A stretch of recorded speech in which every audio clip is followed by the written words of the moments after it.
Chapter 1873. When he saw the black-robed youth looking down expressionlessly, he looked away and leaned back in his chair. He looked at Han Rong lazily. Back then, when you used the spirit ore to trade with me to destroy the Phoenix dynasty, you didn't say that we would help you clean up after the matter, nor did you say that we would help you kill the remaining people. Hearing the man's deep and cold voice, Han Rong immediately narrowed his eyes. I don't dare, I'm only here to tell the palace master the news, I don't dare to ask for the palace master's help. Humph. The black-robed man snorted coldly and narrowed his sharp eyes. Han Rong, don't think that I don't know what you're up to. Back then, you were just a servant by Xianyuan Mo's side, but you bullied your master and had your cultivation crippled and chased out.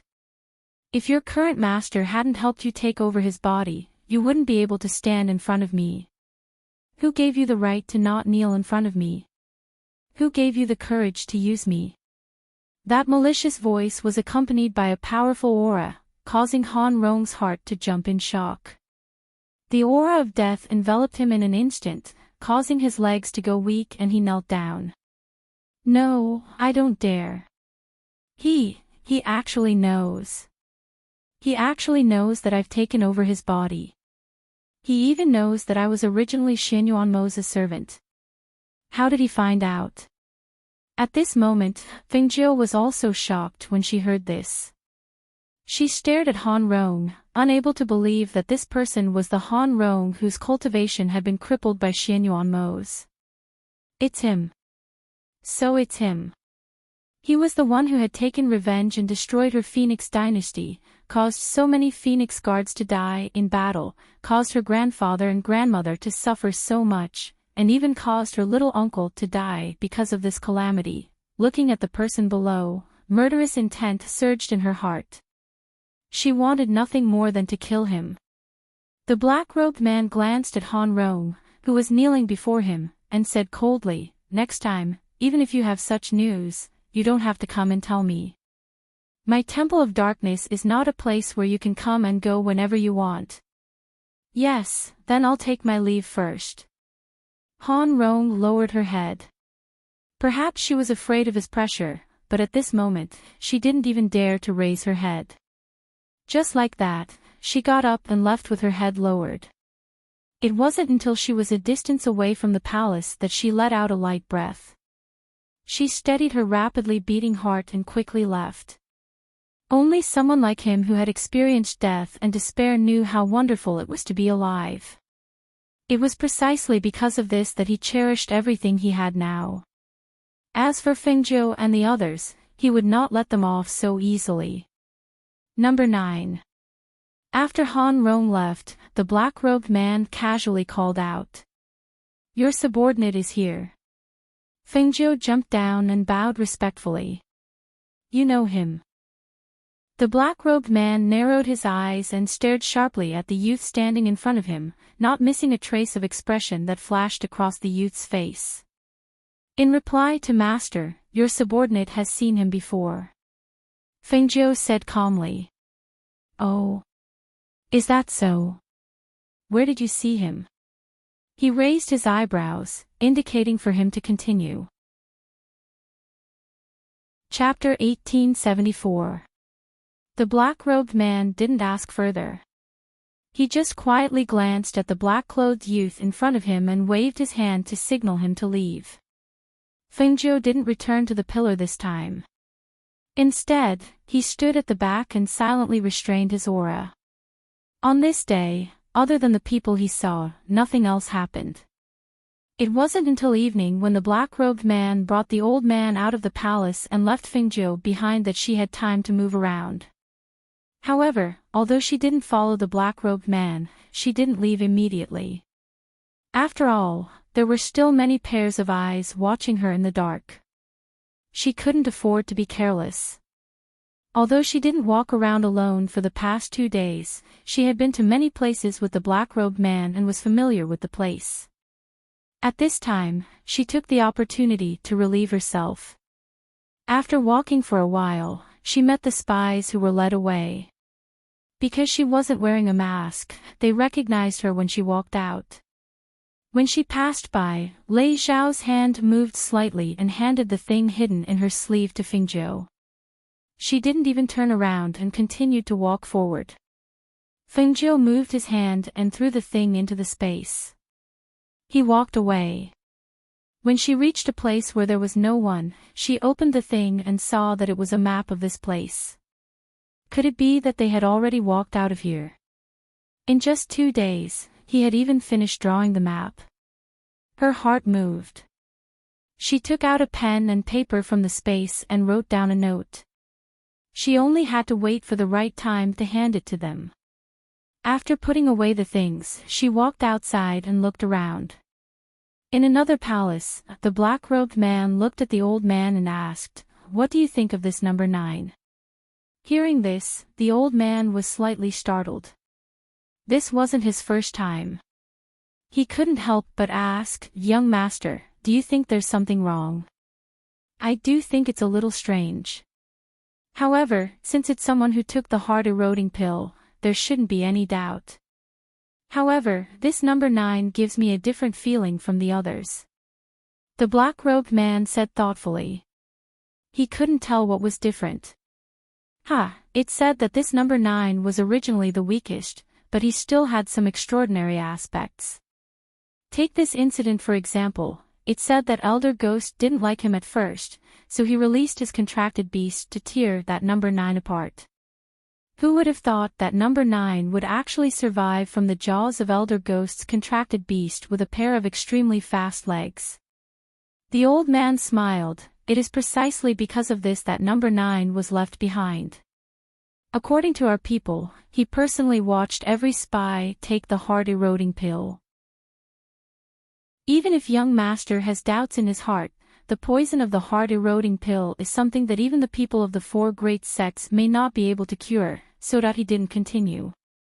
What he meant was that even if they were suspicious, under the poisonous effect of the heart-eroding pill, even if they harbored disloyalty, they wouldn't be able to do anything. That's right. The black-robed man said. Obviously, he didn't take this matter to heart. He did things according to his heart. If he found the young man interesting, he would tease him. So what if he had ulterior motives? In the palm of his hand, could he turn the sky upside down? However, he didn't expect that his overconfidence at this time would cause him to suffer heavy losses in the near future. Chapter 1875. She came to the center of the spies and glanced at them. She passed the note in her hand to number 1, then walked forward a few steps before stopping. She looked at the middle-aged man in front of her who was giving orders to them. She released her divine sense and sensed that other than a few shadow guards, there were no other strong cultivators watching them. Thus, her gaze swept past the spies. With a glance, she signaled them to move closer to the center. "You all." Just as she spoke, the middle-aged man's eyes widened. His body went limp and fell. However, he didn't fall to the ground. Instead, he was supported by the shadow guard beside him. "Rong-san." She called out. "Yes." Rong-san replied in a low voice. He came to Fengjiu's side. "Deal with him. You can change his identity so that it's easier for you to do things." Fengjiu ordered. He passed a bottle of medicine to Rong-san. "Go down to the water source." "Okay." Rong-san replied. He put away the medicine and helped the man leave. Fengjiu looked at the crowd and said in a low voice, "Everyone, be alert. We'll act by tomorrow night at the latest." The crowd didn't reply. They nodded and quickly split up. At this time, she turned to leave. She glanced around and noticed that the shadow guards in the distance didn't notice them. Not long after she returned to the palace, the man in the black robe came back. After entering, he looked at number 9 who was in the dark and called out, "Number 9. Your subordinate is here." She walked out with her head slightly lowered. "After I left, have you been here all this time?" He stared at the young man. Your subordinate didn't. When I went out to relieve myself, I walked around. She said honestly. She believed that even if she didn't say it, he would know where she went. Perhaps because Fingzhou didn't hide it, he didn't suspect anything. He just nodded and didn't ask any more questions. Until the next evening, a middle-aged man came to the palace with sweat on his forehead. Master, it's not good.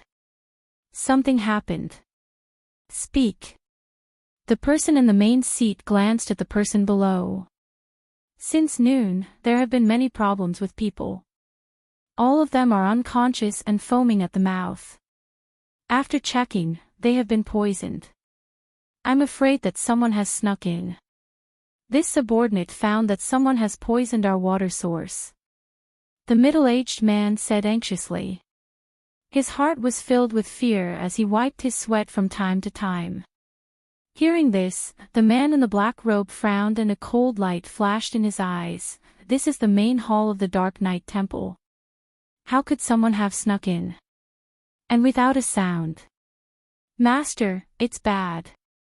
The fire is very big, it's out of control. The old man walked in and shouted with a panicked expression. With that, the black-robed man stood up with a swish and walked outside. As soon as he exited the palace, he saw smoke and flames rising from the palace below. Chaotic noises spread through the air as well. Investigate it for me. Who the hell is it? He said in a gloomy voice. Suddenly, as if he thought of something, his eyes narrowed and he looked behind him. The old man saw him looking behind him. He didn't know what he was looking for, so he asked, Master, what's wrong? What are you looking for? Chapter 1876.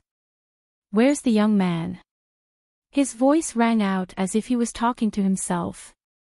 However, when the few people in the dark heard his words, they were suddenly stunned. Only at this moment did they realize that the black-clothed young man had actually disappeared without a trace. Hearing no sound, the man in black narrowed his eyes. Find him. Find him along with the other spies.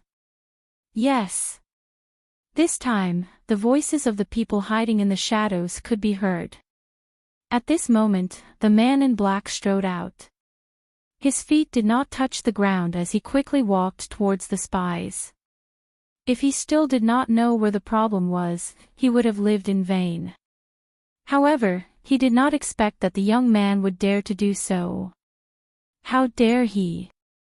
He clenched his fists so tightly that his knuckles cracked. The anger in his heart had reached its peak. At this moment, if he saw the young man, he would definitely twist his head off. At this moment, Fingzhou was in the forest behind a palace. This was one of the exits. At this moment, other than the 16 spies who were sent away to infiltrate the 4 major sects, the rest were all present. Is everyone here? Fengzhou looked at the crowd and glanced at their faces that had taken off their masks. Reporting to leader, other than the 16 spies who were sent away earlier, the rest are all present. Lei Xiao reported. Very good. Since everyone is here, leave along the mountain path immediately. After leaving this area, split into 4 groups and leave. Remember what I told you, gather at the designated location within 3 days. Yes. Everyone replied in a low voice. However, they were still a little confused and could not help but ask, Leader, are we leaving just like that? Are we not going to kill them? It's such a pity to let them go. They thought that they could have a good battle here. Who knew that their leader's order was to set fire to the palace and bury those things in the various palaces? They did not know what they were for. Hearing this, Fengzhou smirked. He raised his head and looked at the place where the fire was burning. We don't have to do anything. They will die without a burial place. Boom. Boom. Boom. Boom. Boom. Rumble. As if to prove her words, the moment she finished speaking, a loud rumble suddenly rang out. The power of the rumble was not inferior to the power of heavenly thunder. It abruptly rang out in the flames, followed by a series of rumbles. The power of the rumble was so great that it caused the air to tremble. Even the ground began to shake and crack. The people standing here only felt the mountains suddenly shake, and even they couldn't help but sway. After quickly stabilizing their feet, they couldn't help but look at the banging and rumbling sounds in shock, and their faces were filled with disbelief. Enough. Hurry up and leave. I've already broken through the barriers and formations here for you. You can just leave now. Let's go. She gestured for everyone to leave quickly. After all, although she did not choose to face the enemy head-on, after the detonators were placed in the various palaces, this place was considered to be destroyed. Under the power of the detonators, the number of casualties would definitely be considerable. However, it was still impossible to truly injure those powerhouses who did not have medicine. Therefore, he could only ask them to leave as soon as possible so that they wouldn't encounter them head-on and cause unnecessary damage. Chapter 1877. Fengzhou didn't leave immediately. She stood there and waited for Lei Xiao and the others to leave. She didn't leave but turned around. The expression on her face gradually turned cold. Her clear eyes fell on the few figures who were heading towards her. No one knew what she was thinking. At this moment, although the black-robed man who was soaring through the air was wearing a mask, the murderous aura around him was almost soaring to the sky. Other than seeing the Temple of the Dark Knight which had been blown into a mess by the explosion, when he rushed to the Dark Child camp to confirm, he was also thrown into a sorry state by the sudden explosion. Although it didn't hurt him, his black robe was stained with dust and smoke, and several holes were torn by the flying rocks. When he rushed to the Dark Child camp and saw that there wasn't a single spy there, he knew that the resources provided for these 3 months had all gone down the drain. Not only did they go down the drain, they even nurtured those people to become strong cultivators to deal with him. Thinking of this, one could imagine the anger around him. Especially when he saw that black figure standing on the mountain path, his murderous aura soared to the sky. How did they cure the heart-eroding pill? If 1 or 2 people didn't take the heart-eroding pill, it was still acceptable. But it was impossible that more than 100 people didn't take the heart-eroding pill. It must have been cured by someone. Even the people from the 4 major sects couldn't cure the heart-eroding pill, so how did they cure it? In his heart, a person faintly appeared, and that was the ghost Dr. Fengzhou. In this world, who else could cure their heart-eroding pill other than her? Moreover, it was said that the ghost Dr. Fengzhou had come to the upper continent and even cured a true monarch of the Huaxian sect's poison, but then disappeared without a trace. Now that he had seen all this, how could he not think of it? Only, he never thought that this damned ghost Dr. Fengzhou would be so daring, actually daring to sneak in right under his nose. In a few blink of an eye, he arrived a dozen meters in front of the black-clothed youth. Around him, the few people who came with him stopped and naturally surrounded the black-clothed youth. The black-robed man narrowed his sharp eyes and stared at the person who was no longer concealing his aura. The young man no longer had his brows lowered and his eyes narrowed. Between his brows, there was a look of willfulness and confidence. His eyes were cold and deep. The aura around him changed.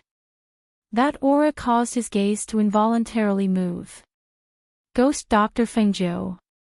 His deep voice was filled with viciousness. It wasn't a question, but an affirmation. His gaze was fixed on the youth in front of him. He watched as the corners of his lips curled up, revealing a devilish and wanton smile. As expected of the Temple Lord of the Dark Knight Temple. You guessed my identity so quickly. Fengzhou's lips curled into a cold smile. At the same time, she moved her hand and an ancient divine sword, Qingfeng, appeared in her hand. When the surrounding people heard their master's words, they were shocked. This young man was actually the ghost Dr. Fingzhou. The few people suppressed the shock in their hearts. Looking at the young man who didn't have a trace of feminine charm, they couldn't believe that such a wanton and ostentatious young man was actually a girl. What a ghost Dr. Fingzhou! What a princess of the Phoenix dynasty! Indeed, seeing once is better than hearing 100 times. He narrowed his eyes and stared at her handsome face. He knew that this wasn't her real face. Chapter 1878. Phoenix Dynasty. Ha! Fingzhou sneered and stared at the black-robed man in front of him. I have no enmity with your Temple of the Dark Night, and we have nothing to do with each other, but you sent people to destroy my home and kill my family. How dare you mention the Phoenix Dynasty today? Her gaze swept across the people around her, and the corners of her mouth curled up. She said in a cold voice, I'll leave those people to you. Come out. As soon as her voice fell, several rays of light flashed, and then the three contracted beasts, Fire Phoenix, Lao Bai, and Tun Yun, appeared from the space. Roar! Roar! Roar! 3 roars came from the 3 beasts, and the powerful pressure in their voices formed 3 waves of air that rippled in the air and attacked the people around them. Tun Yun leaped up, and his majestic body stood behind Fingzhou, facing one of the middle-aged men. Fire Phoenix flapped its wings and hovered in the air, looking down. Lao Bai, although a dragon, was also a mutated beast. At this moment, it was coiled up in a tree and staring at another person. The 3 beasts appeared at the same time, and the pressure of the ancient and sacred beast spread out. The invisible air current was like a mountain pressing down on the chests of the people. They felt a pressure on their heads and chests, and the blood in their bodies was in a mess. Ancient mythical beast Fire Phoenix. Mutated beast Unicorn White Dragon. Sacred beast Tun Yun. When they saw the 3 contracted beasts, they sucked in a breath of cold air, exclaiming in unison. Their hearts were filled with shock as they stared at the 3 contracted beasts, and couldn't help but curse under their breaths. Damn it! How could Fingzhou have so many contracted beasts? Furthermore, they were so powerful. Not to mention that there were 3 in front of them, even one of them would be difficult to deal with. Kill them for me. Fingzhou stared at the people and said. Roar! The 3 contracted beasts responded with a roar, and in the next moment, they directly pounced on those people. The powerful pressure and their own airflow fused with each other, causing their speed to increase in an instant. The moment they rushed forward, the sharp airwaves in front of them also rushed out. When those people saw the 3 contract beasts attacking them, their faces couldn't help but change.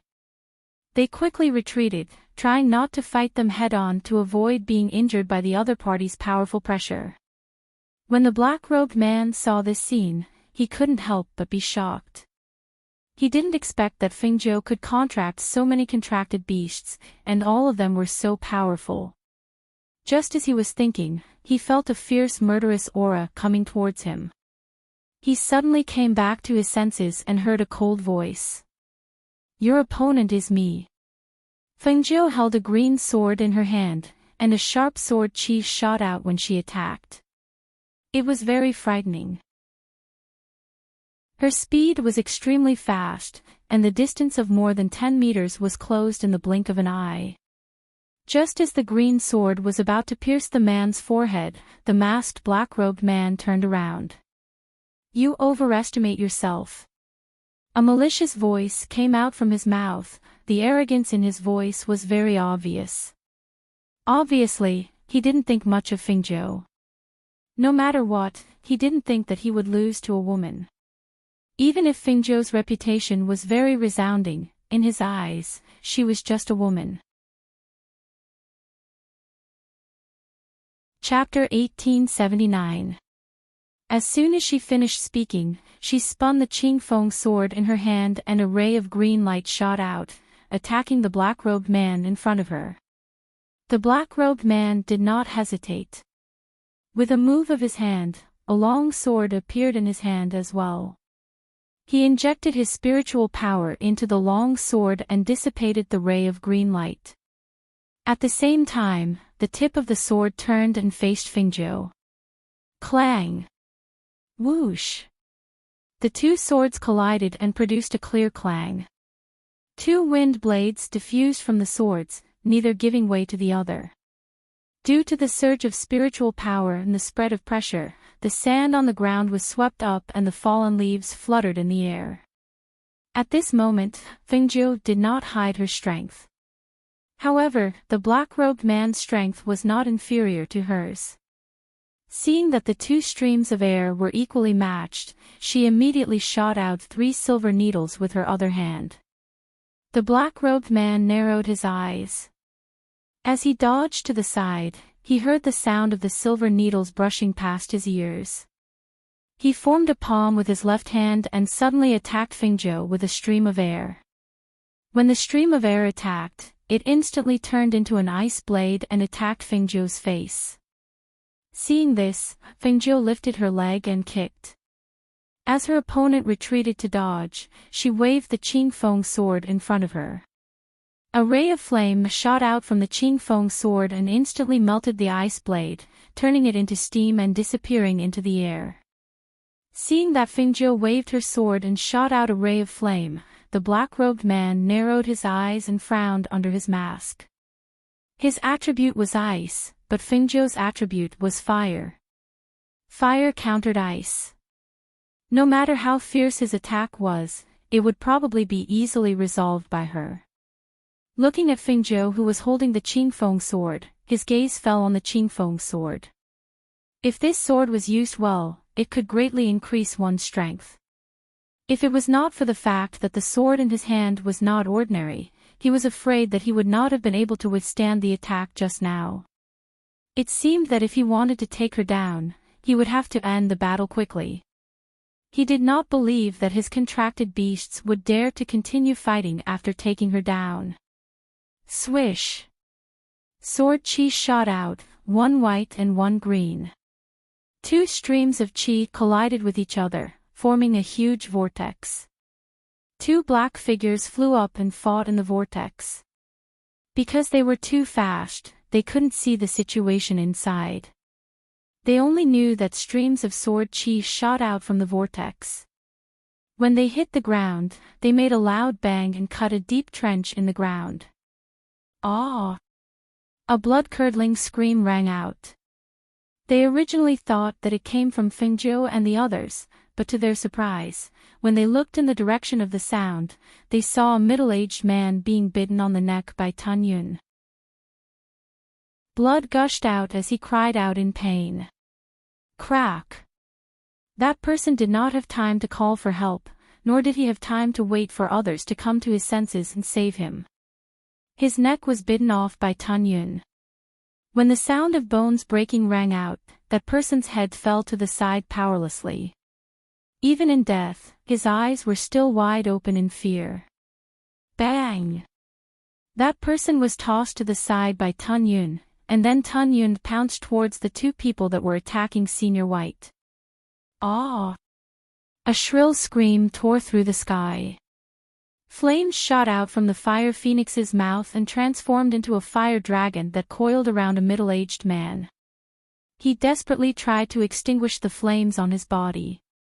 His body rolled on the ground, but the flames burned at an extremely fast speed, and the raging flames instantly swallowed him up. Chapter 1880. Even contracted beasts had different levels of power. Even though the 2 contracted beasts were divine beasts, under the pressure of a sacred beast and an ancient divine beast, the 2 battle beasts' legs turned to jelly.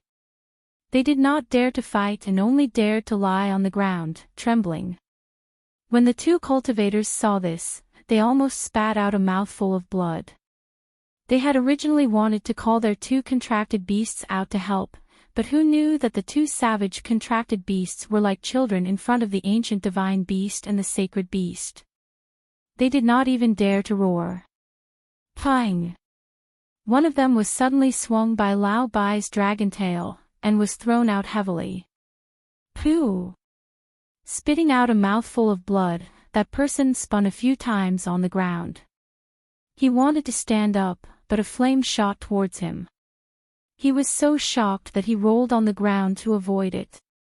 Who knew that he would be stepped on by the sacred beast who had leaped over? N.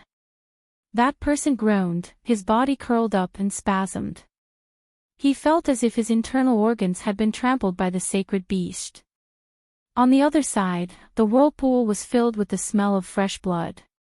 The two of them did not stop, and continued to spin with the whirlpool. It was unknown who was injured, until, after a groan, one of them was kicked out of the whirlpool. Pang! Pooh! His body fell heavily to the ground, and he spat out a mouthful of blood. The person who fell to the ground was not Fingzhou, but the black-robed man without a doubt. The mask on his face made a cracking sound, as if it was about to split open. His body was also heavily injured, especially the last attack, which had injured his lungs, making it difficult for him to breathe. The whirlpool gradually subsided, and Fingzhou's figure gradually became clearer. Just as she was about to attack again, who knew that the black-robed man stood up and waved his robes, leaving behind a sentence. Fingzhou, we will meet again. As his voice fell, a ray of light flashed, and in the next moment, his entire person disappeared into thin air. Seeing this, Fengzhou frowned slightly. She had actually let him escape. She had thought that she could take him down, but who knew? With a final scream, the person who had lasted until the very end finally turned into ashes and was blown away by the wind. After finishing off all the enemies, the three contracted beasts glanced at each other and stepped forward to Fingzhou's side. Master, I've killed them all. Lao Bai wagged his tail as if he was asking for credit. His eyes narrowed as if he was waiting for Fingzhou's praise. Rumbling sounds came from all around the palace in the distance. It sounded like the rumbling caused by the explosion of air hitting the mountain rocks, but also like the rumbling of the palace collapsing. At this time, Fingzhou only narrowed his eyes and looked up, then said to the three beasts, "Let's go." Yes. The three beasts answered and leaped into the space. After leaving the forest, she went to the place where she had agreed to meet them. About a day later, in a town, have you heard? The Dark Knight Temple's main hall was actually destroyed. A male cultivator lowered his voice and said to the people at the same table. Chapter 1881. What kind of power could be so fierce? They even dared to destroy the headquarters of the Dark Knight Temple? Could it be those demonic cultivators? Who knows? The Dark Knight Temple isn't a righteous person. Maybe they provoked some powerful power and got destroyed. You don't know, but the fire there burned for an entire night. And there's a huge crater on the ground. With that power, I reckon that it was definitely an expert among experts who could leave behind such an attack. However, the news has spread in just a day. Many people have gone to take a look. However, I heard that they can't enter that place anymore. It should be because the enchantments and formations have been reset. I think that the palace master is still alive. The Dark Knight Temple is so powerful. Even if their headquarters were destroyed, it's impossible for them to perish. Moreover, as long as their temple master doesn't die, the Dark Knight Temple's power won't disperse. That's true. But if it was destroyed once, will there be a second time? A second time? Then there's only a chance if someone can enter. In the corner, Fingzhou, dressed in green, was drinking wine and eating meat as if he didn't hear those people. God knows how long she had been craving for it. It wasn't easy to finally be free, so she naturally had to eat her fill first. Waiter, Prepare 2 roasted chickens for me to take out. She drank a mouthful of wine and shouted. Okay. The waiter smiled and squinted his eyes. He went to the back to give orders and busied himself at the guest table. Suddenly, the laughter and chatter quieted down. Fingzhou, who was eating in the corner, looked up and couldn't help but raise his eyebrows. 4 beautiful women walked in from the outside. The reason why everyone on the first floor fell silent was not only because of their dazzling appearance, but also because of their voluptuous and exquisite figures. Most of the people in the restaurant were male cultivators and some of the wealthier people in the town. Even though they had seen many beauties, they couldn't help but stare. The 4 beauties seemed to have long been used to such gazes. Some of them smiled sweetly at the crowd while others had tender eyes, as if they wanted to say something but were shy. Waiter, give us a private room. One of the women with a seductive smile called out to the waiter, who was staring blankly at them. Fengzhou looked away after a glance and continued to eat her food. These 4 women all had surging spiritual energy. They were indeed cultivators, but they were wearing different colored gauze instead of the sex uniform. Also, these 4 women all had seductive looks on their faces. It was clear that they weren't righteous people. She had met the 2 seductive women from the all-pleasure sect in the training grounds. Their expressions were no different from these people. She reckoned that they might really be seductive women from the all-pleasure sect. I'm Fairy, there are no more private rooms. The 4 private rooms upstairs are all available. Would you like to take a private room on the 2nd floor? Just now, a table of customers left, and there's an empty table. You can also see the scenery of the street. The waiter said, his eyes not daring to look around. How can there be no private rooms? Why don't we go upstairs and ask if there are any guests who are willing to give up their private rooms for the 4 of us? One of the women smiled sweetly and walked up to the 2nd floor without waiting for the waiter to speak. Chapter 1882. This. The waiter was stunned and looked at the shopkeeper at a loss. The shopkeeper frowned slightly and walked out. He quickly walked up the stairs and stopped the 4 ladies. Ladies, I'm afraid this is inappropriate. Oh. Why is it inappropriate? We sisters want a better environment to eat. Can't we do that, shopkeeper? If it weren't for the fact that your restaurant is the most famous in the city and that your signature dishes are the best, we wouldn't have come all the way here. The woman at the front spoke in a tender voice. Her voice was soft and gentle, causing the men below to feel their bones melt. Not to mention, the woman's coquettish eyes had a trace of grievance. That kind of coquettish expression that made people feel pity for her made the men below unable to help but open their mouths. Shopkeeper, why are you stopping them? If these ladies want a private room, why don't you just ask someone to make room for them?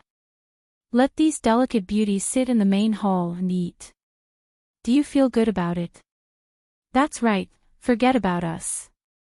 Men eat wherever they go. These girls should have a private room, no matter what.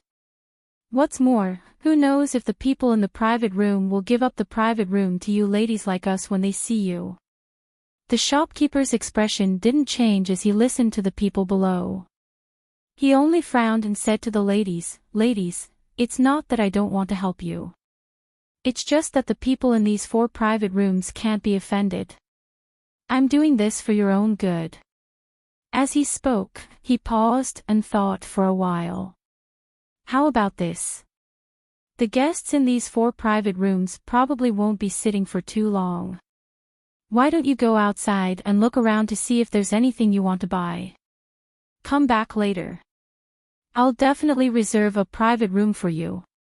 Unexpectedly, while he was talking to the lady, the 3 people behind him had already walked up. One of them even pushed open one of the doors and walked in. Hey, ladies, you can't. Ah. Before the shopkeeper could finish his words, the woman who had walked in was sent flying out. She screamed as she lost her balance and fell from the second floor to the first floor. Bang!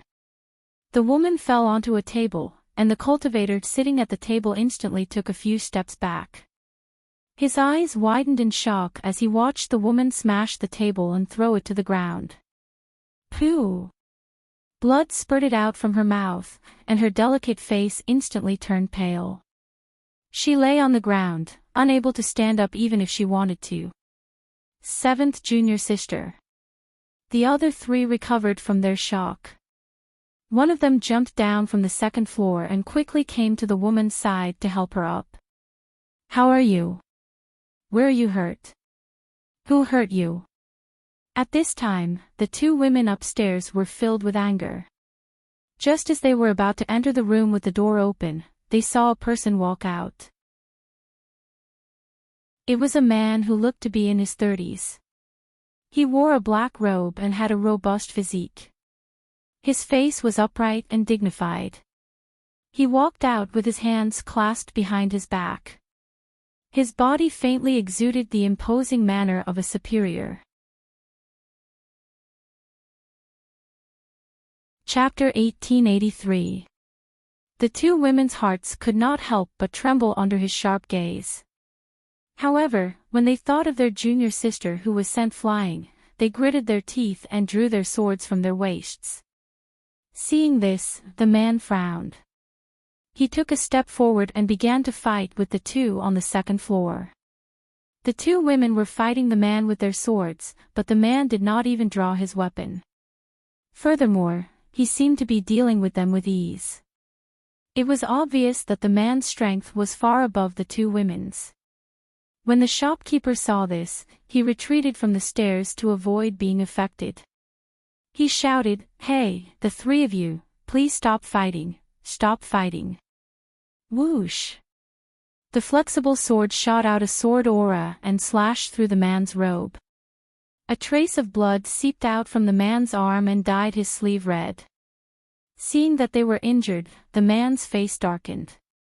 Originally, he did not want to kill them, but now, seeing that the two women were trying to kill him with every step they took, he naturally would not show mercy.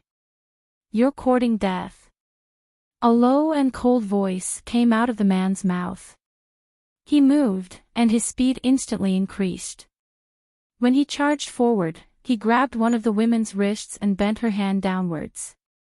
The long sword in her hand fell to the ground. At the same time, he lifted her up and threw her down from the second floor. Ah! The woman who was lifted and thrown to the first floor cried out in alarm. She wanted to stabilize her body as she fell, but she lost her balance and could not turn around. It was also at this moment that the woman who was supporting the injured person on the first floor quickly flew up and caught the woman who was falling to the first floor. Third senior sister. The woman caught the person, but who knew that because of the speed and strength of the man who threw the person down the stairs, she could not stabilize her body. The two of them were pressed down by the invisible force and fell to the ground. The two of them fell to the ground and groaned. Because the force was blocked halfway, although they fell, they were not injured. Third senior sister, take care of seventh junior sister. I'll go help eldest senior sister. As the woman spoke, she helped seventh junior sister up and leaped up to the second floor. When the diners on the first floor saw the fight, they didn't want to get into trouble, so they paid their bills and left early. There were also some who retreated to the door to watch. The only people left on the first floor were the two injured women and the Fingjo, who was sitting in the corner eating meat and drinking wine. She couldn't be blamed for not noticing her. She was originally sitting in the corner, and now that everyone's attention was on the second floor, naturally no one noticed the corner on the first floor. Fengzhou took a sip of wine and picked up a piece of braised pork ribs to eat. He watched the fight on the second floor as if he was watching a show. That man was obviously hiding his strength. Not to mention the two women, even if the four of them attacked together, they would not be a match for him. Moreover, her gaze fell on the other rooms on the second floor. The doors that were originally closed were unknowingly opened, and there were one or two people standing in front of each door, watching the fight. As for the people in the other wing, they didn't look like ordinary people from the town. From the way they held their swords in their arms, they were cultivators from other places. Could it be that they were here for the destroyed Temple of Darkness? However, at this moment, there was a sudden scream. Chapter 1884. The woman's exclamation was laced with a hint of panic. When he heard the voice, Fengjiu looked towards the woman. When he saw the scene, he could not help but smile. She saw that the woman's dress had somehow fallen down to her waist, revealing her snow-white shoulders and graceful and enchanting back. Her snow-white skin was accentuated by the red dudu embroidered with two mandarin ducks playing in the water, making her appear even more alluring and sexy. Her originally ample bosom was wrapped up by the dudu and seemed to be on the verge of popping out. Not only was she stunned, even the people who had retreated to the door on the first floor were also stunned. Hiss! Many people sucked in a breath of air, especially when they saw the woman's shy and enchanting expression. Some of the men on the first floor felt a warm current shoot up from their abdomens, straight to their heads, and two streams of blood flowed down their noses. Those people's eyes seemed to be glued to the woman's body, unable to move away for a long time. They could only feel their hearts thumping, somewhat agitated and somewhat excited. Their gazes were fixed on the plump chest, and the thin string tied to the dudu, thinking, why isn't the string broken? If the string of the dudu were to break, that would be a truly beautiful scene. When the people at the doors of the other three rooms on the second floor saw the woman's exposed spring scenery, an inexplicable smile flashed across their faces. Their gazes swept over her body, from her slender shoulders to her beautiful back, all the way down to her faintly discernible waist and buttocks. Those curved curves made people's hearts burn, like a feather gently tickling their hearts. However, among these people, there was a man who took a few steps back the moment he saw the woman's dress slip. He closed his eyes and looked away, not looking at the spring scenery in front of him. Perhaps, in his eyes, it was not an alluring spring scenery.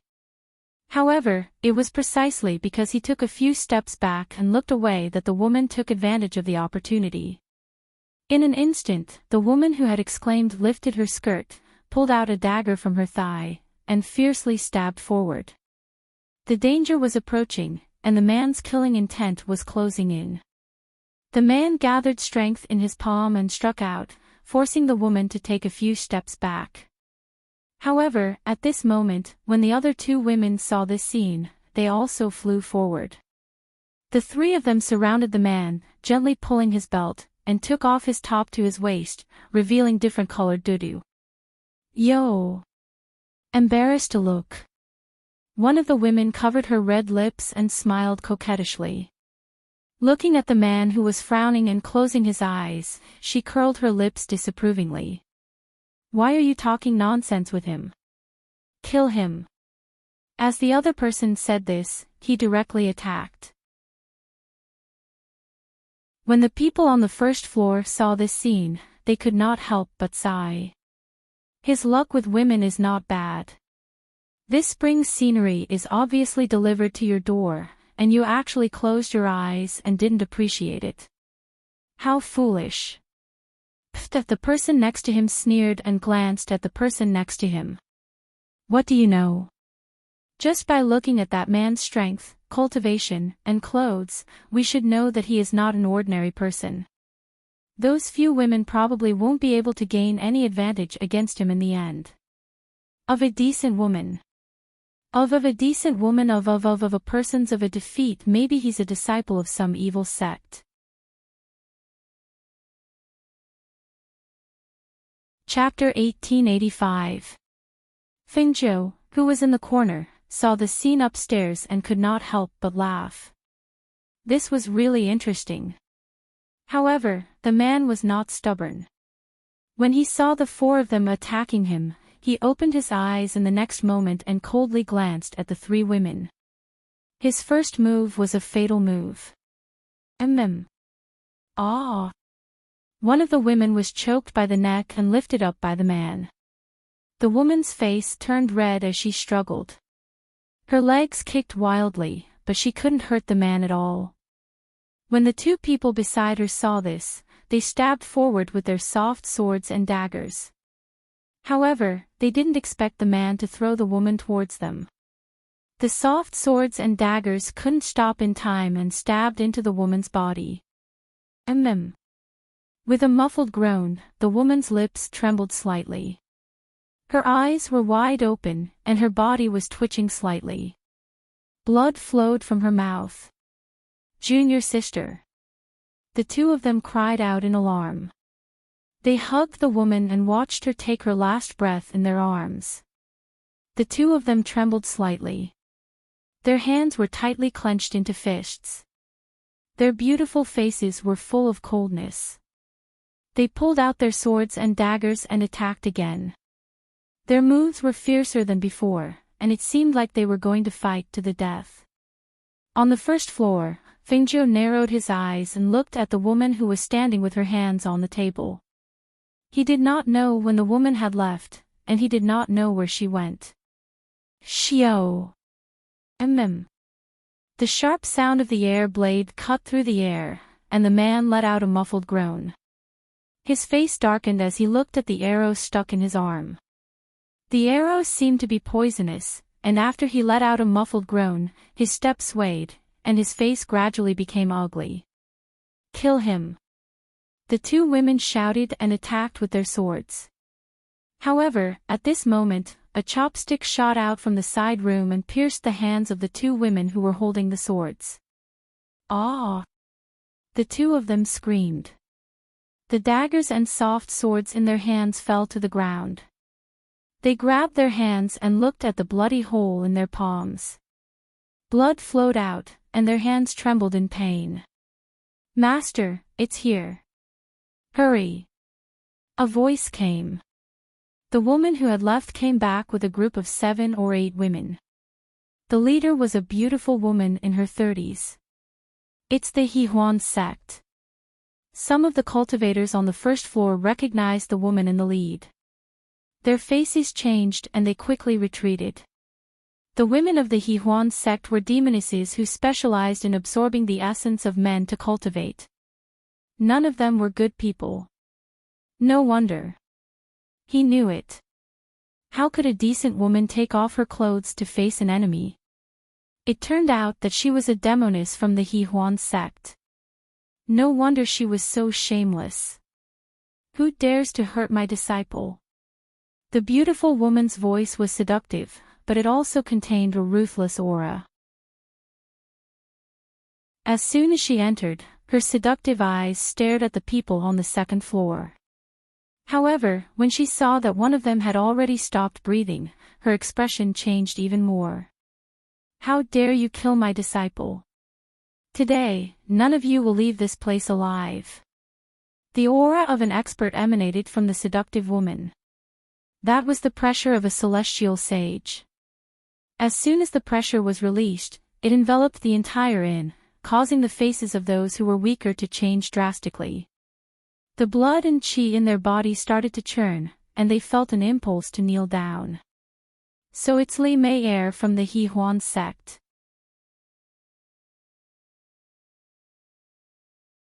Chapter 1886. Master. The two women retreated at this time, their faces full of grievance and resentment. "This person killed Junior sister, and the one inside injured us. Master, you must seek justice for your disciples." The beautiful woman did not speak, but stared at the side room on the second floor, watching the old man walk out. When the old man's face came into view, the beautiful woman's pupils shrank, and then she smiled charmingly. "I was wondering who it was. So it's you, old fart." Although she was smiling, there was no trace of a smile in her eyes. On the contrary, the coldness and murderous intent were obvious. It was obvious that the two of them had a grudge to begin with. Fengzhou's gaze fell on the old man who walked out at this time. The old man was dressed in a white robe, his white hair was tied up, and the rest was naturally draped over his back. 2 rows of white eyebrows hung down on his rosy and smooth cheeks, and there was a white beard on his chin. He held a white horsetail whisk in his hand, and he looked like an immortal with a kind and benevolent appearance. At first glance, he looked like an old immortal who had attained the Tao. However, the old man did not speak, but when he did, he was the master of infuriating people to death. When Fengzhou heard this, he was immediately amused. "Old witch, you're not dead yet, so how can this old man die? How old are you?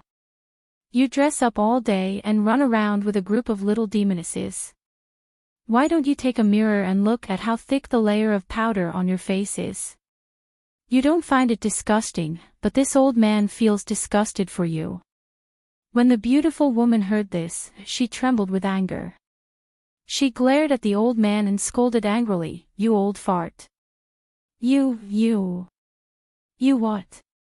This old man's face is smoother and rosier than yours even without powder. What? You want to fight? Ha! When you met this old man a few years ago, I already told you, don't fall into my hands next time. Otherwise, I'll skin you alive." As he spoke, the old man tied the horsetail whisk in his hand to his waist and rolled up his sleeves, looking like he was about to fight. "Hunyuanzi.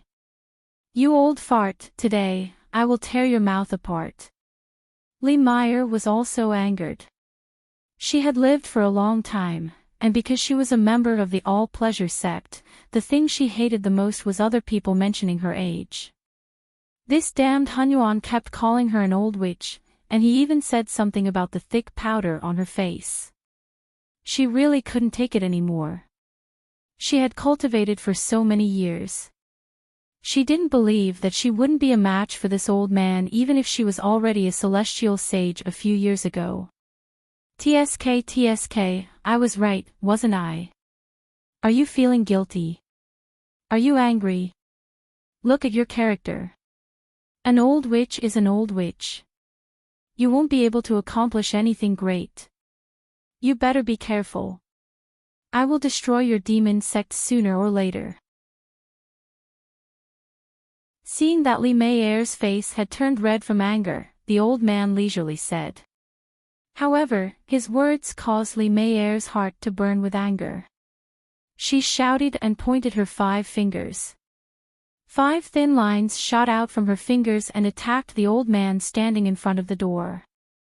"Step aside."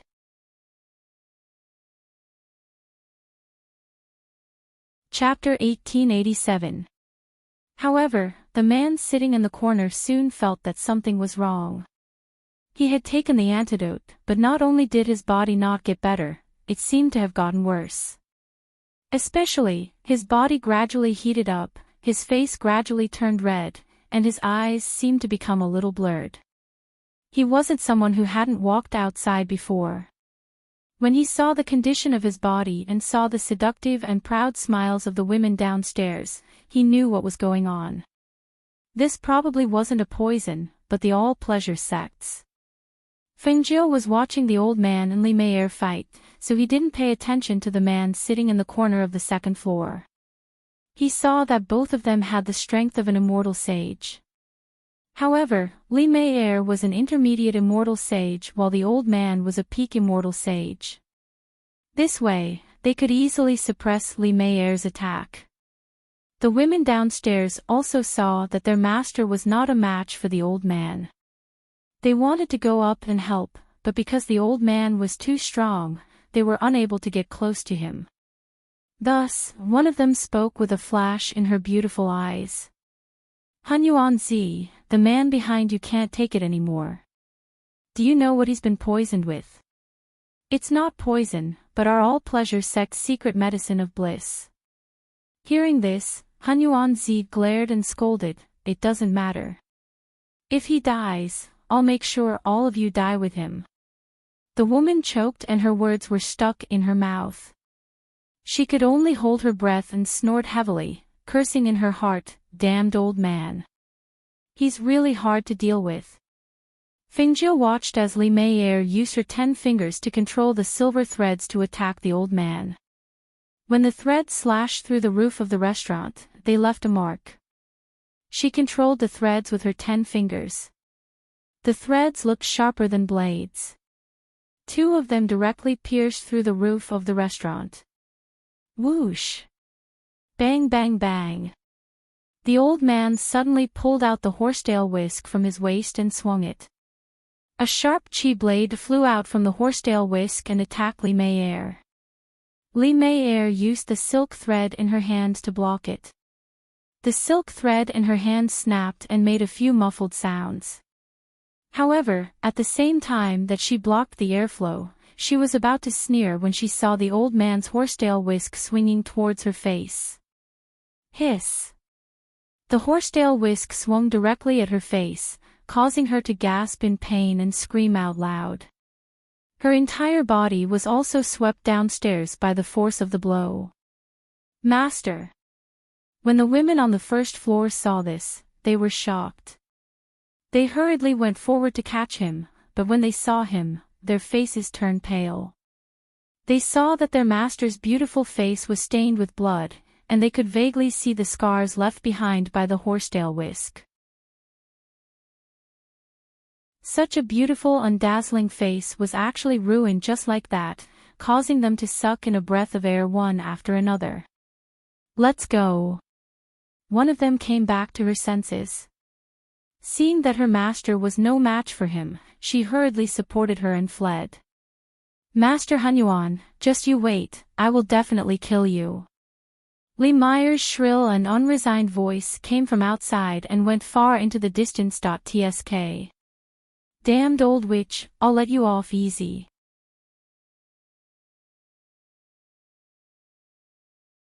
Chapter 1888. Did you really get poisoned by the joyful union sex drug of bliss? That's going to be troublesome. The old man helped the man up. He looked at the man's face, which was flushed red. Large beads of sweat were seeping out, and the veins on the back of his hand were faintly visible. He could not help but hesitate for a moment. Carefully, he suggested, "How about this old man find you a brothel?" As soon as he finished speaking, the man fiercely glared and gritted his teeth. "Help me in. Get someone to prepare cold water. Senior Hunyuan." At this time, the people from the other 3 rooms also came out. When they saw that the other party was Hunyuan Zi, they wanted to make friends with him. Therefore, they said, "I'm the patriarch of the Su family in Luo City. This time, a doctor from our family accompanied me on this trip. Why don't we let him take a look at this young friend?" Hunyuan Zi glanced at them and saw that the one who spoke was an old man. Beside him was a middle-aged man who wore a healer's badge on his robe. It was a high-grade badge. Seeing this, he glanced at the man and nodded. "Then I'll have to trouble you." He helped the man into the room, and the people behind him followed. The shopkeeper looked at the restaurant that was almost destroyed and couldn't help but shake his head and sigh. He went down to clean up. When he reached the first floor, he saw a young man sitting in the corner eating. He saw that the young man didn't seem affected at all.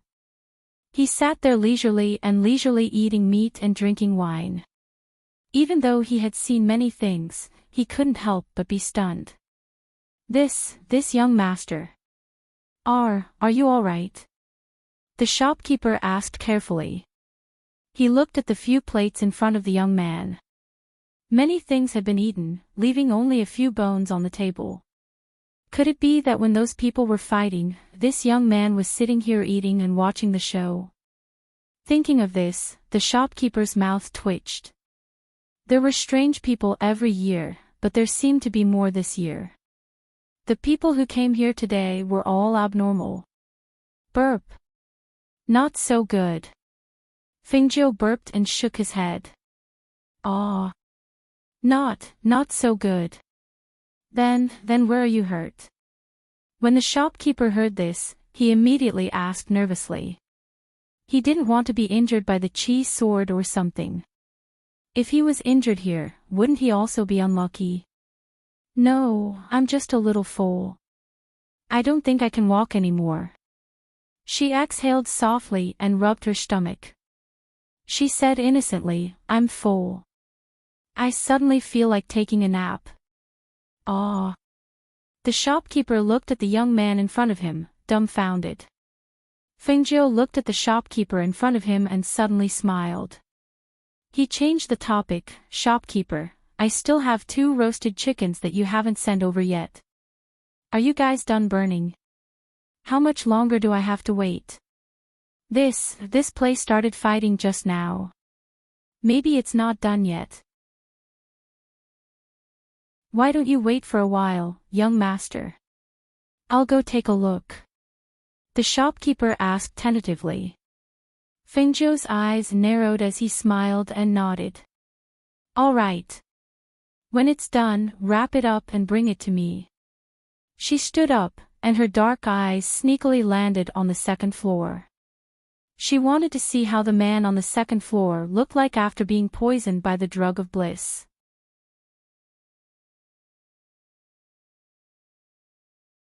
Chapter 1889. At this moment, in the room on the 2nd floor, the old man pulled out the arrow from the man's sleeve. Because the arrow had a hook, there was a piece of flesh. After bandaging the wound, the old man checked the man's pulse. His expression couldn't help but become serious. He took a step back and shook his head. I'm afraid this old man can't do anything. Ah! The man couldn't help but groan. His fists were tightly clenched and blue veins popped out. It was very frightening. Seeing this, Master Hunyuan also frowned. This can't go on. The cold water is here, the cold water is here. The waiter shouted. He had already prepared a large tub of cold water for them. Seeing this, Master Hunyuan helped the man into the tub of cold water. He saw that the other people were still around. Only then did he notice that in addition to the old men, there were also a few middle-aged men and 2 or 3 young men and women. You guys go back first. I still have to think of a way. Master Hunyuan said as he stared at the man sitting in the tub with his eyes closed in distress. Senior Hunyuan, I'm afraid cold water won't be able to cure the poison. They walked and arrived outside the screen. This all-pleasure sex medicine is extraordinary. If we don't find a way to cure it soon, I'm afraid his meridians will explode and he will die. A way to cure it. Just find a woman to have sex with. No, that brat isn't married yet. He also doesn't have anyone he likes. Just randomly finding someone to cure him definitely won't work. As Master Hunyuan spoke, he frowned. He didn't think that the all-pleasure sex medicine would be so fierce that it would cause someone with such strong self-control to end up like this. While Hunyuan was talking to them outside the screen, Fengjiu was blinking her eyes curiously as she looked at the man who was restraining himself. The most direct way to deal with this kind of drug was to go to a brothel and be fine. She didn't expect that this man would rather endure it than deal with it. Looking at him from such a close distance, he felt that this person's face was quite pleasant to look at. His face was upright and his eyebrows were filled with righteousness. That's right, if he wasn't so righteous, how could he have fallen for the all-pleasure sex woman's plot? Perhaps because Fengjiu's gaze was too direct, the man suddenly opened his eyes. When he opened his eyes, he directly bumped into a pair of curious eyes that were sizing him up. Their eyes met, one was puzzled while the other was curious. Who are you? The sudden voice startled Master Hunyuan, who was outside the screen. At some point in time, he was standing by the wooden tub. Wasn't this young man the one who was watching the show from the corner of the 1st floor? At that time, he was fighting with Li Mei. Everyone on the 1st floor had left. Even the shopkeeper and the waiter had gone into hiding. Only this brat was still sitting in the corner, eating meat and drinking wine. He was very calm. It was because of this youth's calmness that he took a second look. However, he was too preoccupied with the person who had been drugged to notice this brat. Who would have thought that this brat would sneak in? When did he sneak in? Why didn't he notice?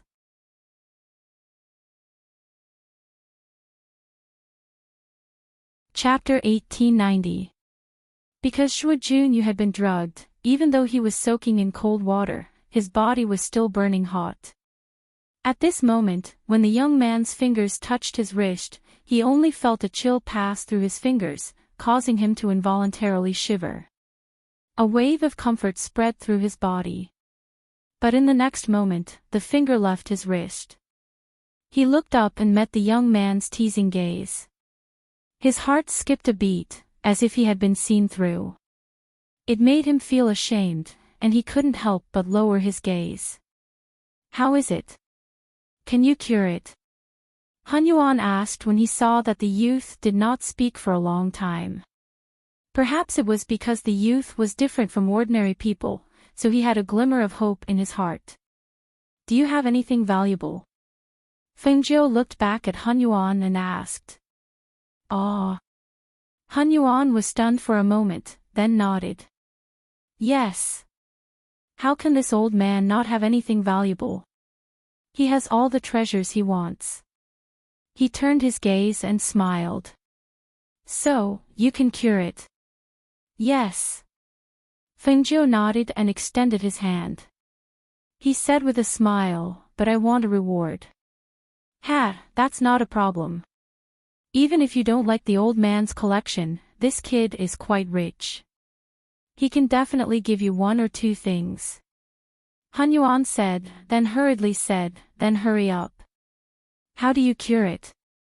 "Hurry up and don't let him suffer alone." "All right. Those who have nothing to do with it, leave." Feng Jiu gestured and glanced at the people at the side. When Han Yuan heard this, he hurriedly turned around and said to everyone, "Everyone, please leave first." "Senior Han Yuan, I'm afraid this youth doesn't have the ability to cure the drug. In my opinion, it's better to quickly go to the Alchemist Guild to avoid missing the best opportunity," the elder said. The old man said. He felt that it was impossible for this youth to cure the effects of the medicine. After all, he looked so young. Moreover, the medicine of the He Huan sect was not so easy to cure. All right. I know what I'm doing. You guys go out first." Han Yuan chased them out and locked the door before walking inside. "Take off your shirt." Feng Jiu took out the silver needles and placed them on the table.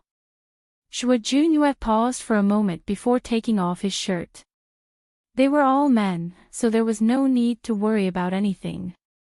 Not to mention just taking off his shirt, even if he took off his pants, it didn't matter.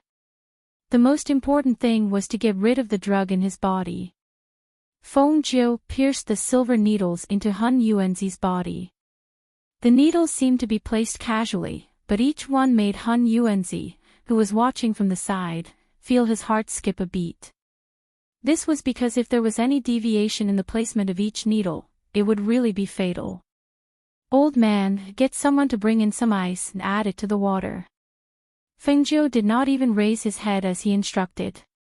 His hands were not idle either. Not long after, more than 10 silver needles were inserted into the man's back. Elder Han Yuan was a little angry when he was called "old man" by a brat. He thought that he was a well-known figure after all. This brat had eyes but did not recognize Mount Tai. How dare he order him around? How dare he order him around? However, for Zhuo Junyue's sake, he only took a deep breath, turned around, and walked out. When he arrived outside, he immediately ordered the waiter to bring in a bucket of ice.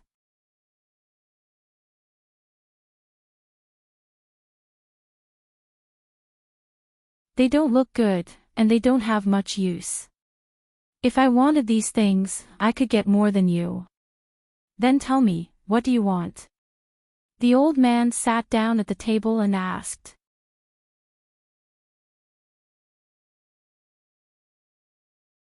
Chapter 1892. Hunyuanzi snorted. What do you mean by old and young? Interesting. How rude of you to not know the rules. Although he said that, there was no displeasure on his face. After all, people like him who did not abide by the rules did not value rules very much. He stared at the young man in green in front of him for a while, and a glint flashed across his eyes. Actually, it's not that I don't have any good treasures, but this old man has to know who the other party is, right? As he spoke, he took out a teleportation scroll and placed it on the table. This treasure is rare even in the 4 major sections. Fingzhou glanced at it and said disapprovingly, isn't it just a teleportation scroll? How rare can it be? Although he said that, his eyes were still fixed on the item in Hunyuanzi's hand. Just by looking at it, he could feel that it was somewhat different from ordinary teleportation scrolls. Hee, did I say that you don't know what's good for you? Hunyuanzi smiled proudly and waved the teleportation scroll in his hand in front of Fingzhou. Just as he was about to speak, he turned his head slightly and glanced outside. Then, he casually set up a soundproof boundary. Seeing that the old man had set up a soundproof boundary, Fingzhou was slightly surprised. His originally disapproving expression became serious. Then tell me, what's so rare about this thing? The people outside were listening attentively, but they did not hear clearly what treasure it was. Suddenly, they could not hear anything. Everyone present was smart and naturally guessed that the person inside had set up a soundproof boundary to prevent them from hearing their conversation. Thinking of this, their expressions changed slightly. What kind of treasure could make Hunyuanzi take it out and set up a soundproof boundary? He said that it was rare even in the 4 major sections. It seemed that it was really a big treasure. The more they wanted to know, the more they could not find out. This made their hearts itch and they felt like they were going crazy from not getting what they wanted. Inside the room. Look. Hunyuanzi opened the teleportation scroll in his hand. When the teleportation scroll was opened, specks of light floated from the scroll. The scroll was not an ordinary teleportation scroll talisman, but something like a map. Moreover, the names on it faintly floated as if they were flying in front of them. Fingzhou looked at the teleportation scroll curiously. This was the first time he had seen such a thing. He couldn't help but reach out his hand. Let me see. Just as he was about to take it, the old man patted his hand. Go, go, go. The old man put it away like a treasure and stared at Fingzhou with a sneaky smile. What do you think? Not bad, right? Was it a treasure? Let me tell you. The special thing about this teleportation scroll is that as long as it's a place that's drawn on it, you'll be able to teleport through tens of thousands of kilometers of space with just a thought. Fingzhou's pupils constricted, and his face was full of surprise. So powerful. Of course. Otherwise, how could it be called a treasure? Hunyuan said proudly. Hearing this, Fingzhou looked at him strangely and said, since it's such a precious thing, why are you willing to take it out? Could it be that you have other intentions? Ha ha ha ha. The old man raised his head and laughed loudly. His face was full of joy. Not bad, not bad. Didn't this old man just say it? Even if you want to give something, you have to know who is giving it to you, right?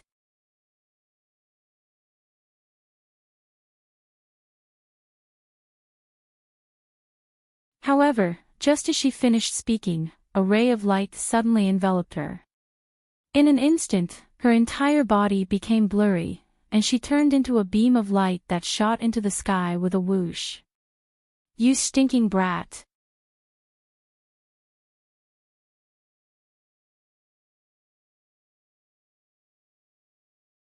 He knew that if he hadn't helped him get rid of the poison in his body, he wouldn't know what would have happened to him. Looking at Han Yuanzi's angry face, Zhuo Jun asked, "Are you sad that he took that thing away?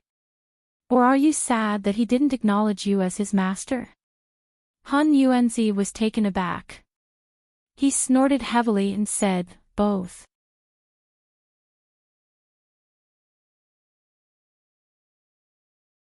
Chapter 1895. Han Yuanzi glared at him. How is this old man not behaving like a teacher? Don't talk nonsense. You should know that if this old man didn't contribute the Aurora transfer scroll, you would still be in deep trouble. Zhuo Junyue, who was walking out, suddenly stopped and turned back to look at Han Yuanzi. What did you say that young man was called? Han Yuanzi was startled by his sudden stop. After steadying himself, he said, "That stinking brat is called Fingzhou. If you see him in the future, remember to catch him for this old man." When the two went out, the dozen or so people in front of them greeted them with surprise. Each and every one of them looked at Zhuo Junyue and from time to time looked behind the two, trying to find the figure of the azure-robed young man. However, at this time, the shopkeeper came up, followed by a waiter carrying something in his hand. "Sir, take a look at this compensation," the shopkeeper said carefully. When Han Yuanzi heard this, he wanted to curse a few times, but when he saw the mess of the restaurant, he pointed to Zhuo Junyue and said, "Go find him, he has money." "Sir." Before he could finish, Zhuo Junyue took out a small bag of gold coins and handed it to him. The shopkeeper took the gold coins and smiled, asking, "What about that azure-robed young man?" "The 2 roasted chickens he asked for are already ready." When Han Yuanzi heard this, his eyebrows rose and his eyes widened. He snatched the roasted chicken from the waiter's hand. "Just give it to me." The dozen or so people wanted to ask, but looking at the situation, they didn't ask anymore. Just as they were thinking of getting closer, they saw Han Yuanzi angrily walk out, followed by the man.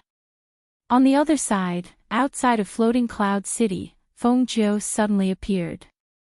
Her whole body spun a few times on the ground before she was able to stabilize her footing.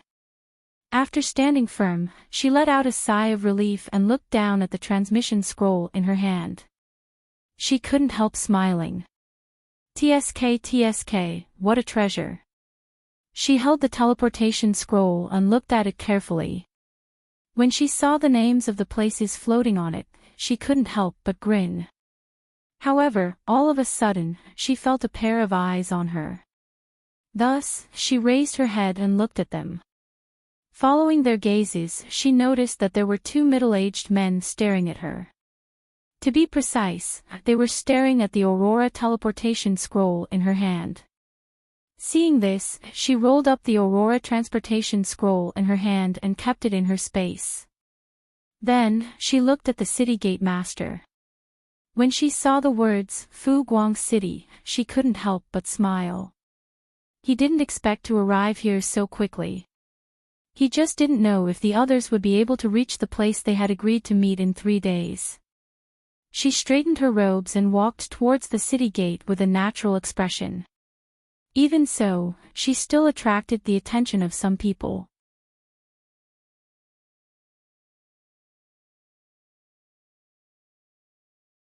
Chapter 1896.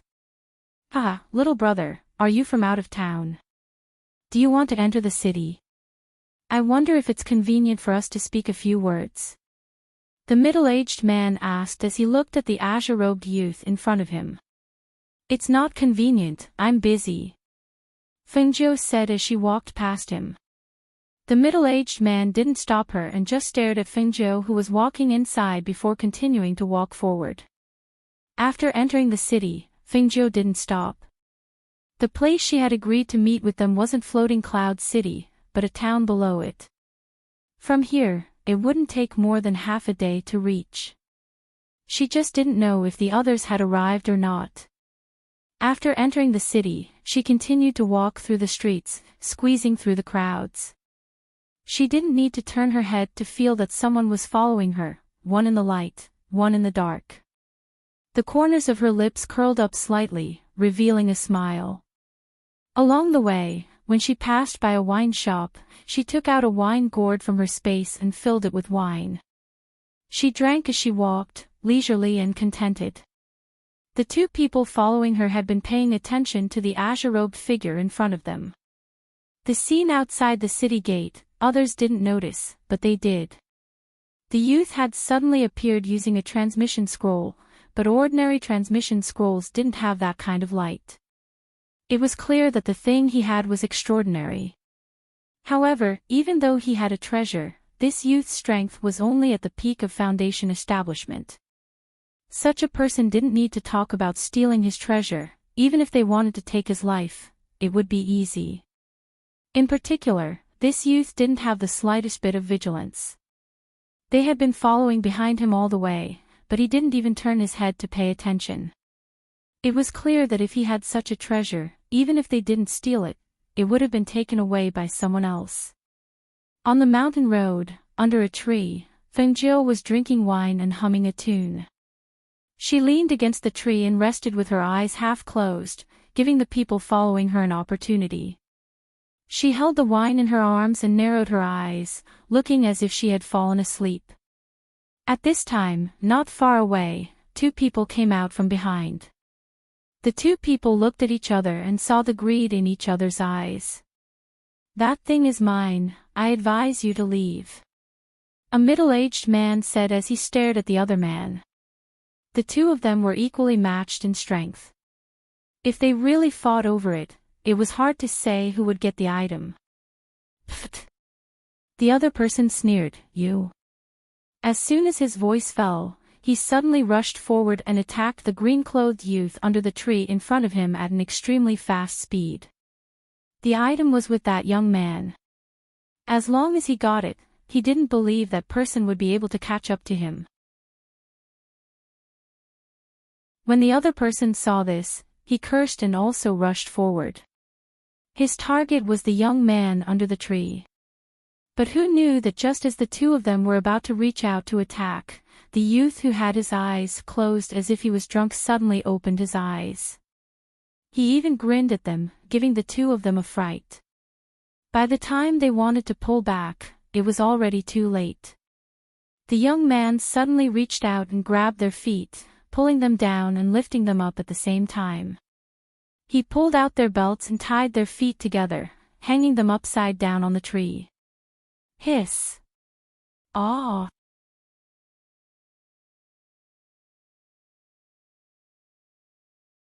Chapter 1897. What shocked the two of them the most was that the young man was smiling at them with his eyes narrowed. He was holding 2 silver needles in his hand. Looking at the cold light on the 2 silver needles, the two of them couldn't help but shiver. "Little brother. What are you trying to do?" One of the middle-aged men said as he looked at the young man with an evil smile. His scalp went numb. Fengjiu played with the 2 silver needles in his hand and smiled at the two men. "I see that you're tired from following me all the way here, so I'll let them rest on the tree." As he spoke, he pierced the 2 silver needles into their acupuncture points. Hiss! Aw! The two men gasped and felt their bodies suddenly go limp. Following that, their spiritual energy disappeared without a trace. When they could no longer feel the spiritual energy in their bodies, their faces turned pale. "How can this be? What did you do to us?" Fengjiu pulled out the silver needles and smiled. "No need to thank me, I'm just teaching you a lesson." She took the Qinkuan bags from their bodies and kept them in her space. She clapped her hands. "All right, you can hang here." Seeing the young man turn and leave, the two men hurriedly shouted, "Don't go! Don't go! What's with our spiritual energy? What did you do to us? Come back, come back!" As the voices behind him shouted, Fengjiu waved his hand and soon disappeared on the path. Until evening, she finally arrived at the place where she had agreed to meet Lei Xiao and the rest. Once she entered the small forest, she felt that someone was watching her from the shadows. As she walked forward, she heard surprised voices. Leader. It's Leader. Leader is here. A series of surprised voices sounded. Following that, people in black appeared one after another in the forest. When they saw the young man in green, their eyes were filled with joy. Leader, it's good that you're back safely. We were worried that you might be trapped. A man in black said. It's just that we were delayed by some matters on the way here. Oh right, is everyone here? She asked, her gaze sweeping over the crowd. The number of people didn't seem right. There's still one team that hasn't arrived, but they'll only arrive tomorrow. It should be fine. Lei Xiao walked out and said. That's good. She nodded and followed them to the small forest to sit down. She asked, did they all arrive today? Yes, we also just arrived, Su San said. At this time, everyone took off their masks, revealing their original faces. She thought for a moment and said, how about this? Tell a few of them to follow me into the city to buy some daily necessities. We have to change out of the black clothes that have the mark of the Temple of Darkness on them. All right, then I'll bring a few brothers with me. Su San said. Just as he was about to speak, one of them stepped forward and said, I want to go too. A black-clothed man walked forward. Fengjiu saw that it was the bearded man. However, his beard had been shaved, and he appeared to be in high spirits. All right, let's go. The rest of you wait here. Also, tear off the mark of your black clothes to prevent others from recognizing you. She pointed to the badges on their arms that were printed on their clothes. Thus, a few of them tore off the mark of their badges and burned them. Then, they followed Fengjiu into the city.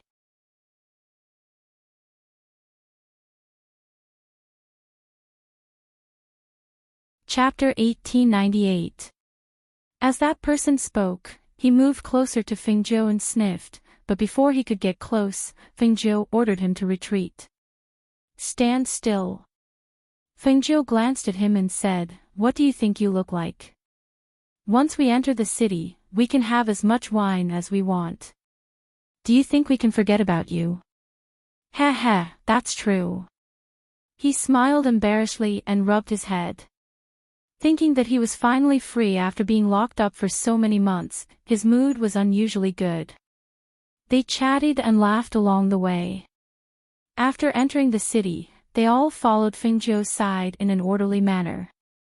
They bought almost all the suitable clothes in the city's clothing stores and ordered 2 roast pigs and some spiced beef from the restaurant. Then they went to the wine shop and bought more than 10 large jars of wine. They put everything into everyone's Cosmos bags and walked around the city before going back to the restaurant to get the roast pigs. As the sky gradually darkened, several bonfires were lit in the small forest. Everyone sat around them and chatted until they saw Fengjiu and the others return. They quickly went up to greet them. Captain, you're back. We're back. We've bought everything. Everyone, take out the food and eat together. Fengjiu said and let them take out the things in their Cosmos bags. Seeing the wine and meat, everyone laughed. One of them said, I knew we'd have to drink later. Look, these freshly cut bamboo tubes come in handy. As they spoke, everyone smiled and took out the bamboo tubes they had previously cut. Some set up the roast pigs, some helped everyone get the wine, and some shared the spiced beef. Captain, when everyone is here, what should we do next? Someone asked. When everyone is here, I don't know about anything else, but how about we take down the Trove of Treasures pavilion first? Fengjiu smiled and looked at everyone, saying, that's where the Temple of Darkness amasses their wealth. There should be a lot of treasures there. And back then, she had been captured by the people there and sent to the training camp. No matter what, she had to go back and greet them. Otherwise, it would be too unkind. All right. We'll listen to Captain, everyone said in a clear voice. As the night gradually darkened, Fengjiu found a tree to rest in. The others sat around and chatted. Some walked around and paid attention to the surroundings. The night was relatively peaceful until the sky gradually darkened.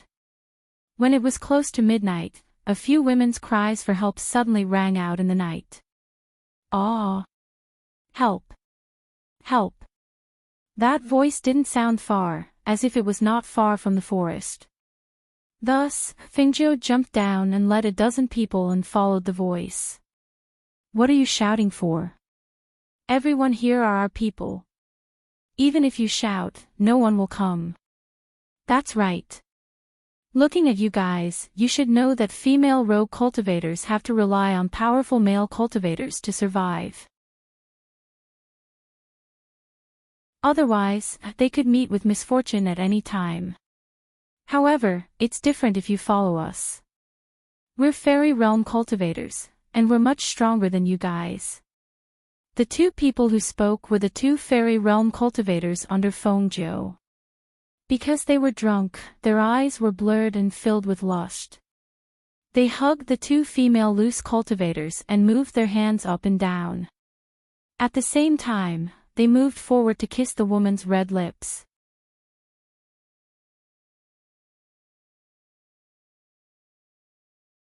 Chapter 1899. "Ah! Don't!" The female cultivator cried out in alarm, her face pale with fright. Female cultivators were most afraid of encountering such a situation. Because of this, when they walked outside, they would try not to sleep outside. But tonight, when they arrived at Floating Cloud City, the city gates were already closed and they couldn't enter, so they decided to spend the night in this small forest. Who would have thought that they would run into these two drunkards who came out of nowhere, their bodies reeking of alcohol? Moreover, what made them despair the most was that these two cultivators had the strength of the fairy realm. These two gold core cultivators had no power to resist at all. Could it be that tonight, they would really be defiled by these two people? Unwilling to give up, the two of them bit down on each other's hands as their hands were being captured. "Ah! Stinky woman!" One of the fairy realm cultivators cried out in pain, and at the same time, he slapped her paw. "You dare to bite me? I'll kill you!" Immediately after, a flurry of punches and kicks followed. Fengjiu and the others were standing not far away and saw this scene. They also clearly heard the words of the two people. She stared at the two people with a frosty expression. Lei Xiao and Su San saw this and saw Fengjiu's cold expression, so they quickly shouted to the shocked people behind them, "Why haven't you come forward and detained these two people?" "Oh! Yes!" The dozen or so people behind them suddenly came back to their senses. As they quickly stepped forward, they secretly glanced at Fengjiu, who was dressed in black, and quickly stepped forward, holding the two people's hands behind their backs and forcing them to kneel on the ground. "Ah!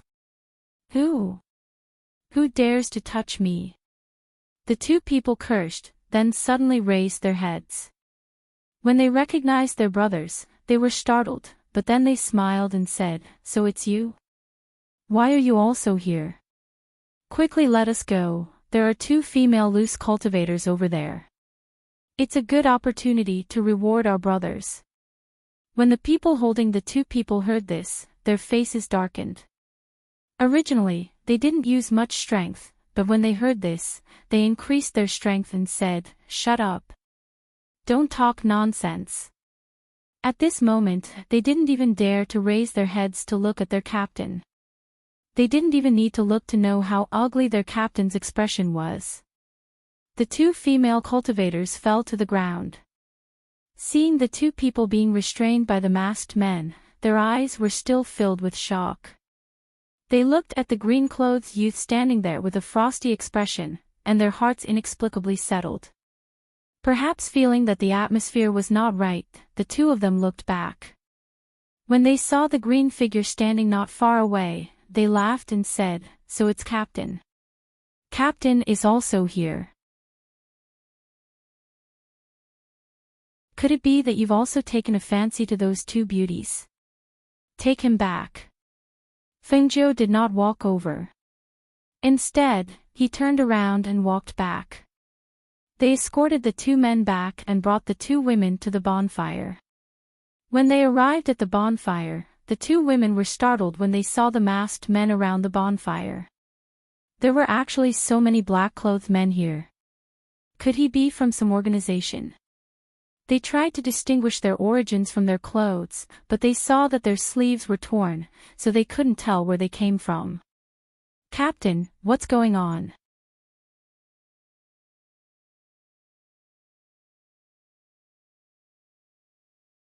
Chapter 1900.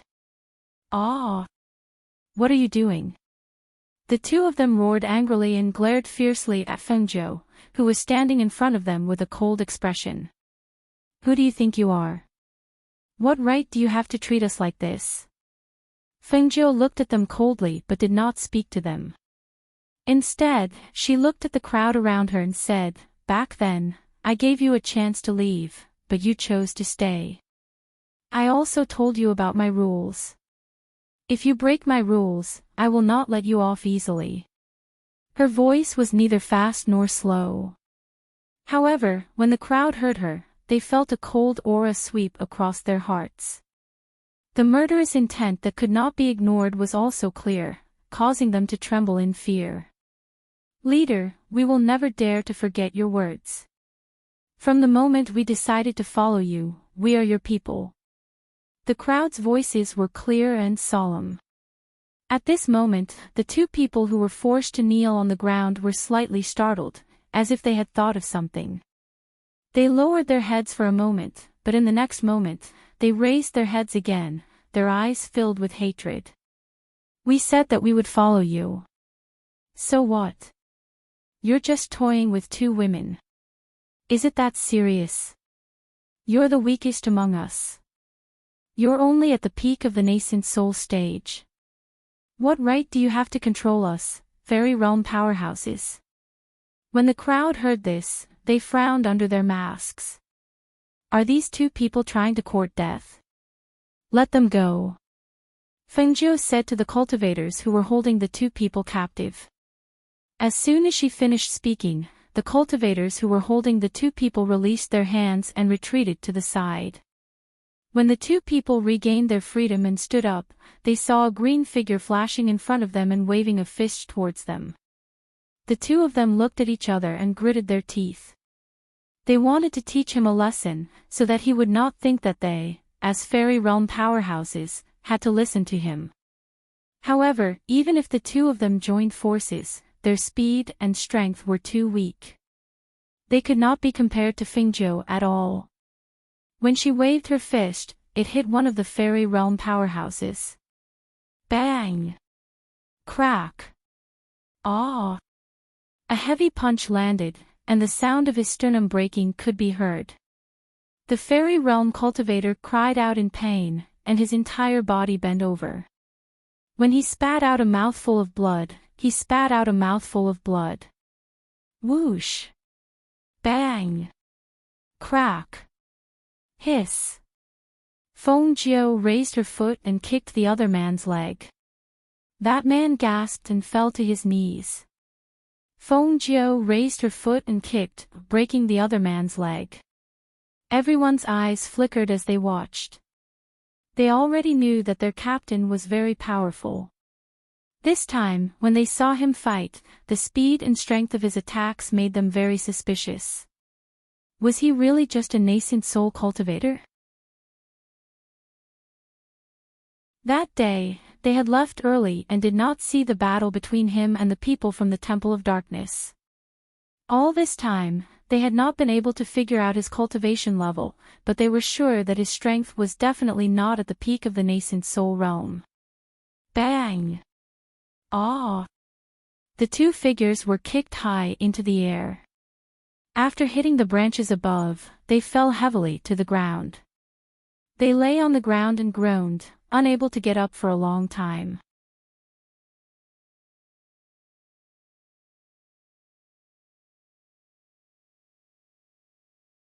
Fengjiu quickly walked in front of that person. Seeing that he was seriously injured, he couldn't help but frown and ask, "What happened? Who hurt you?" Captain, our team was ambushed yesterday. A team of people was trapped in that damned forest. Furthermore, there were demonic cultivators inside. My brothers risked their lives so that I could escape and report the news. Captain, please, quickly go and save them. After saying this, he spat out a mouthful of blood and fainted.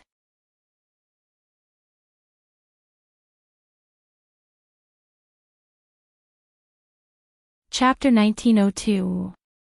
Ghost Forest.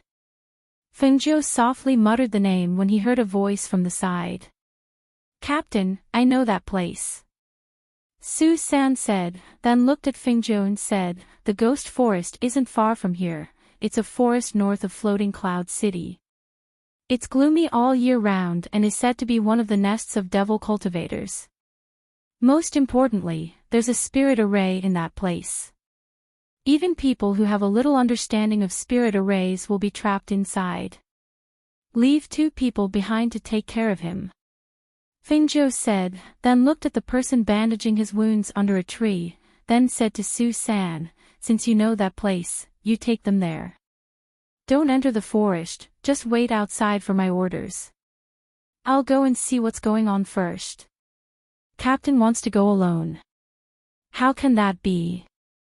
Several of them said in unison, "No matter what, you should at least take a few people with you. It's too dangerous to go alone.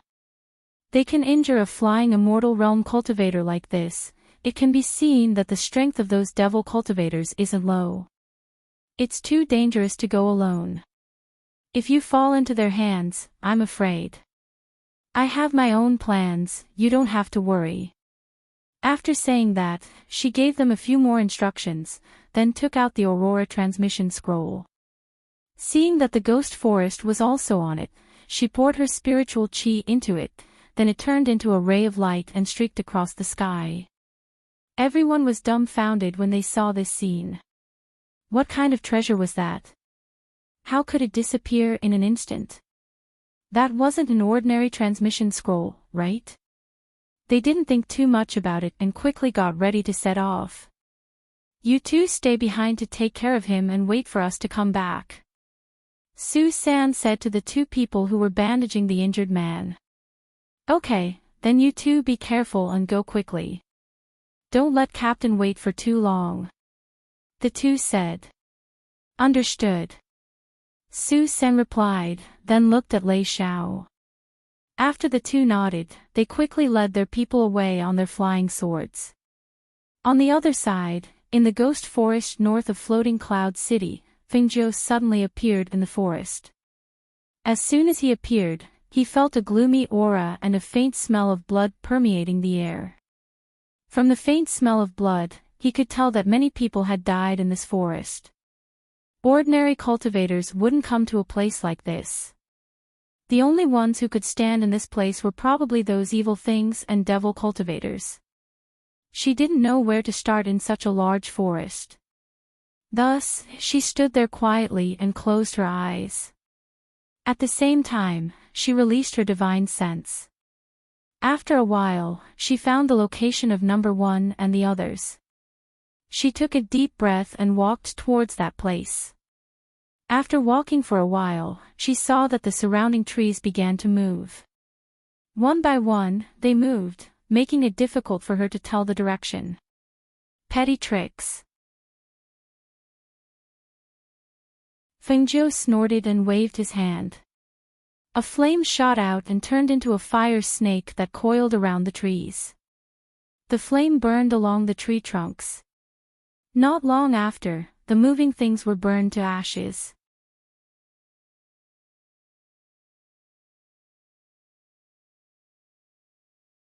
Chapter 1903. I'm afraid we can't get out. Those demonic cultivators are deliberately trying to exhaust us to death. they don't even need to do anything here. I'm afraid it'll be difficult for us to survive. A man in black said as he sat up and looked at the endless desert in front of him. He sighed softly. I didn't expect this illusion array to be so powerful. This is the first time I've encountered such an illusion array. I'm afraid that even the captain can't enter this place and save us. Hearing this, Number 1 stood up and said to everyone, we can't just sit here and wait for death. We've rested for a while. Everyone, get up. We'll definitely find where the life gate is. But none of us are proficient in formations. Have you forgotten that we accidentally barged into a few death gates and got ourselves injured? We almost died here. Furthermore, the direction in here keeps changing. We originally had no way to find it. So what? It's better than waiting for death here, right? Hearing this, everyone fell silent for a moment. Then, one by one, they stood up. All right. Let's search.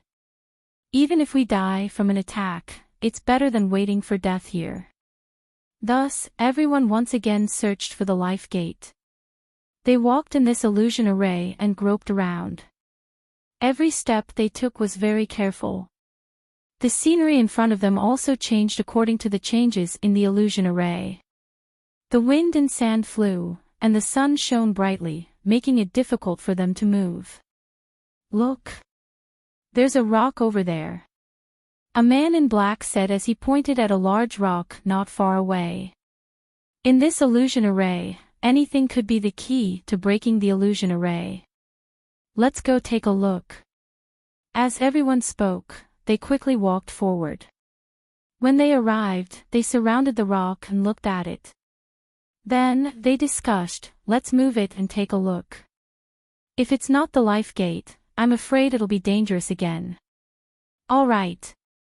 Let's move it. As everyone spoke, one of them went forward to move the rock. The moment the rock moved, a dark and eerie hole suddenly appeared under their feet. The people standing there were caught off guard and fell into it. When Number 1 saw the sharp blades pointing upwards, he couldn't help but be shocked. He quickly took out a magic tool and threw it downwards. Just as the magic tool became bigger, the people above also fell down one after another. They all fell onto the magic tool. Everyone cried out in alarm and came back to their senses. A sense of lingering fear emerged in their hearts. We really made a trip to the gates of death.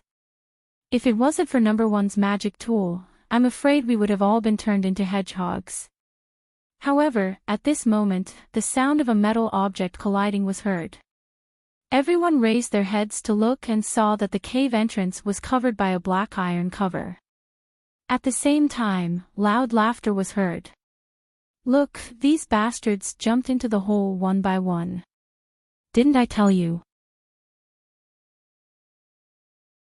We don't even need to do anything to deal with them. Ha ha ha, that's right. However, these people have fallen into our hands.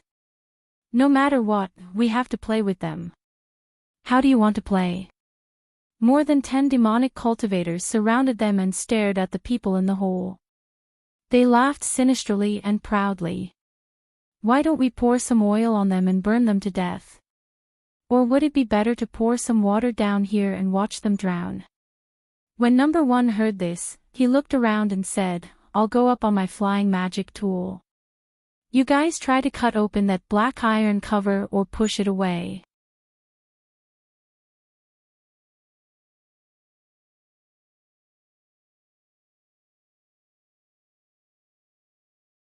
Such an ancient divine sword should fall into their hands. He believed that as long as they handed over this sword, they would definitely receive great benefits. You want my Qingfeng sword? That will depend on your abilities. Fengzhou's lips curled into a cold smile. She turned the Qingfeng sword in her hand and green sword flowers shot out towards the devil cultivators.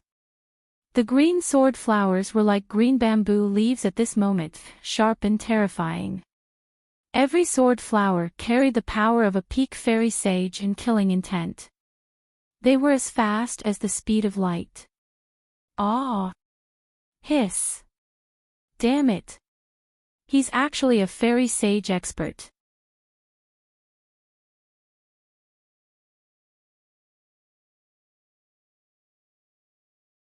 Chapter 1905. The demon cultivators who were trying to escape felt as if there was a huge mountain pressing down on their heads, causing them to be unable to breathe properly. Their blood and chi surged within their bodies. Then, their legs gave way and they fell to the ground, unable to stand up. They groaned and tried to break free from the pressure and stand up. However, before the pressure from the peak of the celestial sage realm could be lifted, they felt as if they were being pressed down by an invisible mountain, unable to move. When number 1 and the others escaped from below, they saw that the dozen or so devil cultivators had all fallen to the ground. Moreover, there was a powerful airflow surging in the air. None of them could stand up, and some of them even spat out blood. Immediately after, they saw the green sword in the captain's hand turn, and a cold light shot out. With a swoosh, those people were cut in half. Ah! Mournful screams rang out in the forest, as if they had broken through the sky. They were extremely sharp and ear-piercing. As more than a dozen people died, the smell of blood in the air became extremely thick, causing people to have a nauseating feeling. When number 1 and the rest saw this scene, they were shocked. Their hearts skipped a beat as they looked at the young man who was standing at the side with a calm expression. They could only feel a wave of shock in their hearts. Although they knew that their captain was extremely outstanding, it was only at this moment that they found out that he was actually at the peak of the celestial saint realm.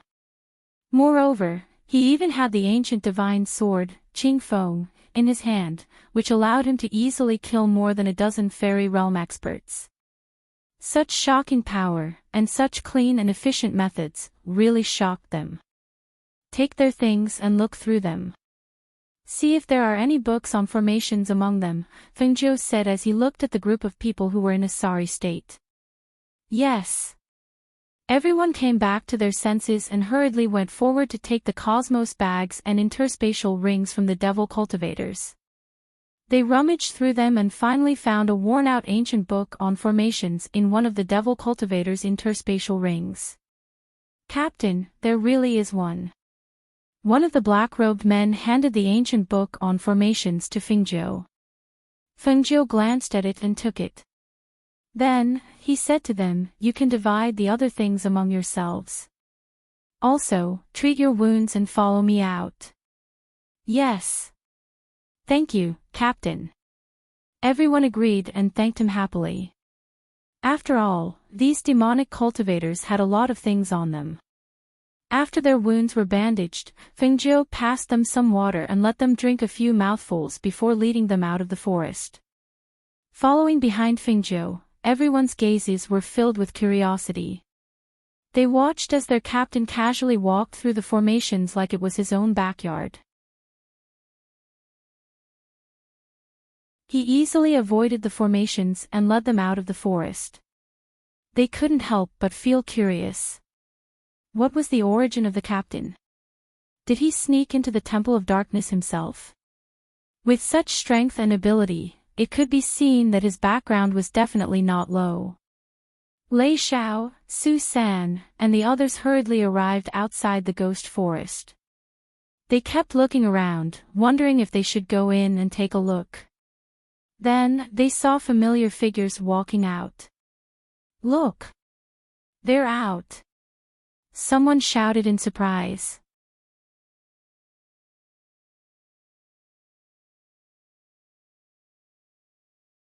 Chapter 1906. "I'm fine," Fengjiu said and looked at number 1 and the others. "Give them something to eat." "Okay." Lei Xiao and the others responded and handed them water and meat. "Eat some to replenish your strength." "How are your injuries? Do you need to bandage them again?" "No need, they're just minor injuries." They shook their heads and took the water and meat to eat. "Captain, is number 37 okay?" Number 1 asked. He was asking about the person who escaped to ask for help. He's seriously injured and ran back to report. He fainted after saying that, but don't worry, 2 people stayed behind to take care of him. Fengzhou said and sat down. He took out the ancient book on formations and flipped through it. He roughly looked at the formations in it and put it away. He was going to give this book to Du Fan and let him study it. He believed that it could improve his formation skills again. After the group rested for a while, they went back again. About 2 hours later, they returned to the small forest and met up with the other 3. After everyone had arrived, Fengzhou changed the injured people into normal clothes and asked them to go to the Trove of Treasures building to find a courtyard to stay in and heal their injuries first. The other team went directly to the Trove of Treasures building to inquire about the good news and wait for orders before taking action. She used the Aurora transportation scroll to go back to Elder Tan's place to take a look. Therefore, in the evening, when the sky was getting dark, Fengzhou entered the town and went to the market.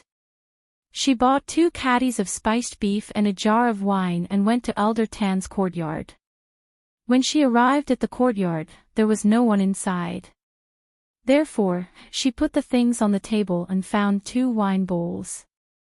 When she was done, she saw Elder Tan push the door open and come in.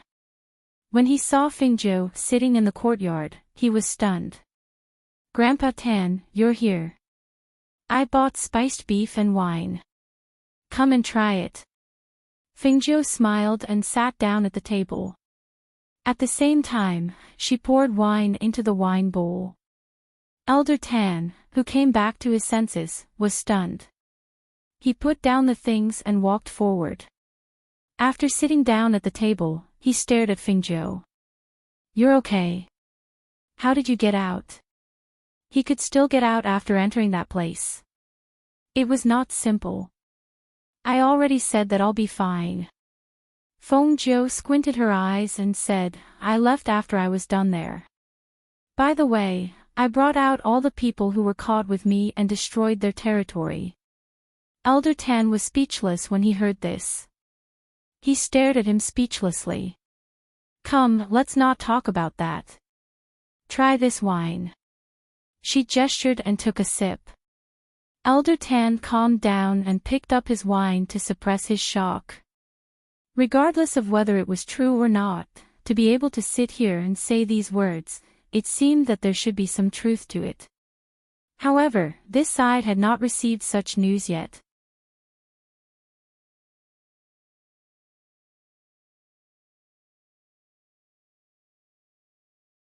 Chapter 1907.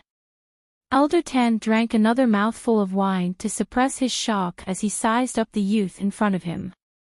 Even he couldn't tell his cultivation level, so just how strong was he? To be able to come out of that place alive, it was obvious that he wasn't an ordinary person. He really didn't think that he would have misjudged him.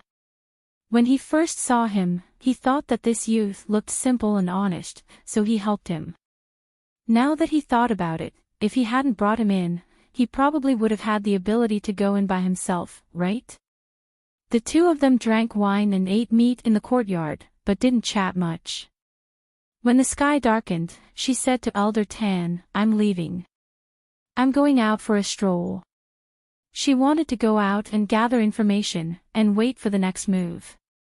Elder Tan looked at her and only nodded, saying, "Be careful."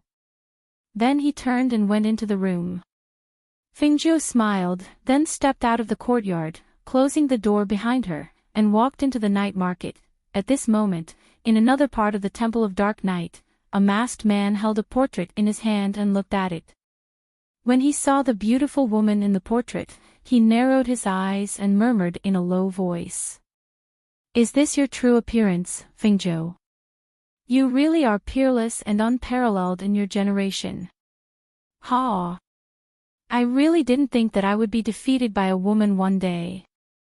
He looked at the woman's crafty and clear eyes in the portrait, as if she was mocking him. He tugged at the corner of his mouth, revealing a smile. His finger brushed across the woman's face in the portrait, brushing past the confidence between the beautiful woman's brows, then landing on the slightly raised corners of her lips, revealing a demonic smile. "You're indeed extraordinary, extraordinary. Tell me, how should I repay you?" He murmured softly, his deep eyes seeming to be deep in thought, thinking of a way to deal with her. On the other side, Xianyuan stood in a courtyard with his hands behind his back. He looked at the horizon, his brows slightly furrowed. He hadn't heard from Fengjiu for so long. Where did she go? Calculating the time, he had already been here for quite some time. He had also asked his subordinates to inquire about her whereabouts, but they were still fruitless. Even Murongi Xian, who had brought her over, didn't know where she had gone. At this moment, Hui Lang ran in excitedly. "Master, master! There's news about the ghost doctor." Hearing this, Xianyuan immediately turned his head, and a light flashed across his deep eyes. She appeared. "Where is it?" In his tone, there was an eagerness and joy that even he himself did not notice. The ghost doctor should have snuck into the Temple of Dark Night. The latest news is that the Temple of Dark Night's headquarters has been turned upside down. Moreover, there are many large craters caused by the explosion of fire cylinders at the scene. There are countless casualties and it's a complete mess. Hui Lang said excitedly.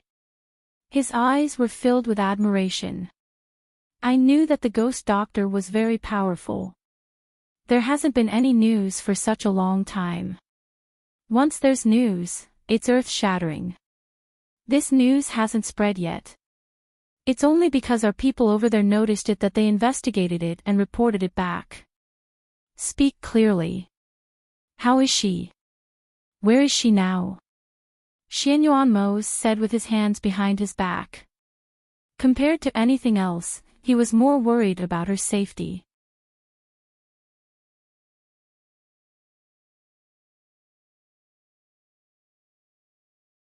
Chapter 1908. At this point, Hui Lang was incomparably excited. How could he not have a part in such a thing? It was a pity that he was not by the ghost doctor's side. Otherwise, he would have been able to display his skills. When Xianyuan heard this, his expression softened. After causing such a ruckus there, she probably won't stay in that area anymore. Tell the subordinates to pay more attention and see if there are any unusual movements recently. Yes. Hui Lang replied, then turned to leave. When he walked out, he saw Mo Chin dressed in white. He could not help but stop in his tracks. "Gongzi Mo Chin. Why are you here?" He had always been at odds with his master. Why was he here again? "I had nothing to do, so I came to find your master to play chess." Mo Chin smiled warmly. His footsteps paused for a moment, then he looked inside. "Your master is here, right?" "Yes, why don't I go in and report?" Hui Lang asked. "No need. Since he's inside, he definitely knows that I'm here. You can go about your business." He waved his hand and smiled warmly, then walked inside. Hui Lang rubbed his nose and muttered to himself, then walked outside. When Mo Chin arrived inside, Xianyuan was sitting at the table in the courtyard. He placed 2 cups on the table and poured wine into them. Seeing this, Mo Chin smiled. "It's rare that you'll pour wine for me when I come here." "How rare?" He lifted his robe and sat down opposite him. He lifted the cup and sniffed lightly. The fragrance of the wine entered his nose. "If you have something to say, say it. I don't have time to chat with you," Xianyuan said, then lifted the cup and took a sip. Hearing this, Mo Chin said, "It seems that you've also received the news about Audiobook. If there are no accidents, she will be back soon." Xianyuan glanced at him and did not say anything. But when he saw that he finished the cup of wine in 2 mouthfuls, his eyes flashed slightly. "What kind of wine is this?" It's very mellow and has a rich aftertaste. Emo-chan said. After downing a cup of wine, she felt like she hadn't had enough. Thus, she poured herself another cup. It's really good wine. A smile appeared on Emo-chan's face as she looked at Xianyuanmo's. How could you bear to bring out such good wine to greet me? She downed one cup, then drank another. Xianyuanmo slowly tasted the wine. Before he could finish the glass in his hand, he saw that Emo-chan was already pouring the fourth glass. She saw that his face was slightly flushed and his gaze was slightly dazed. She couldn't help but smile. This is immortal drunkenness, also known as 3 cups down.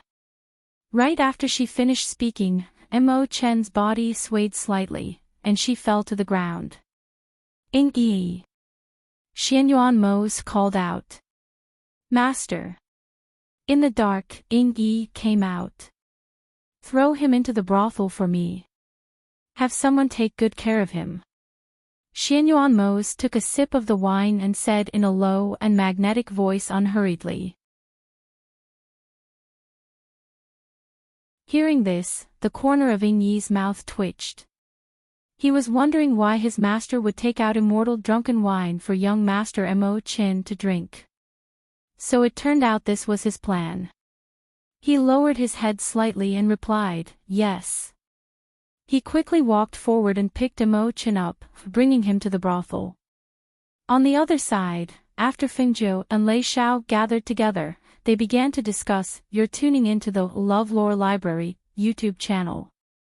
We're so grateful for your support and don't forget to subscribe to join us on this incredible journey through captivating stories. Your generosity through donations truly makes a world of difference, as it's the primary source of revenue that allows me to expand and enhance this channel for you. Thank you from the bottom of my heart for being a part of this adventure."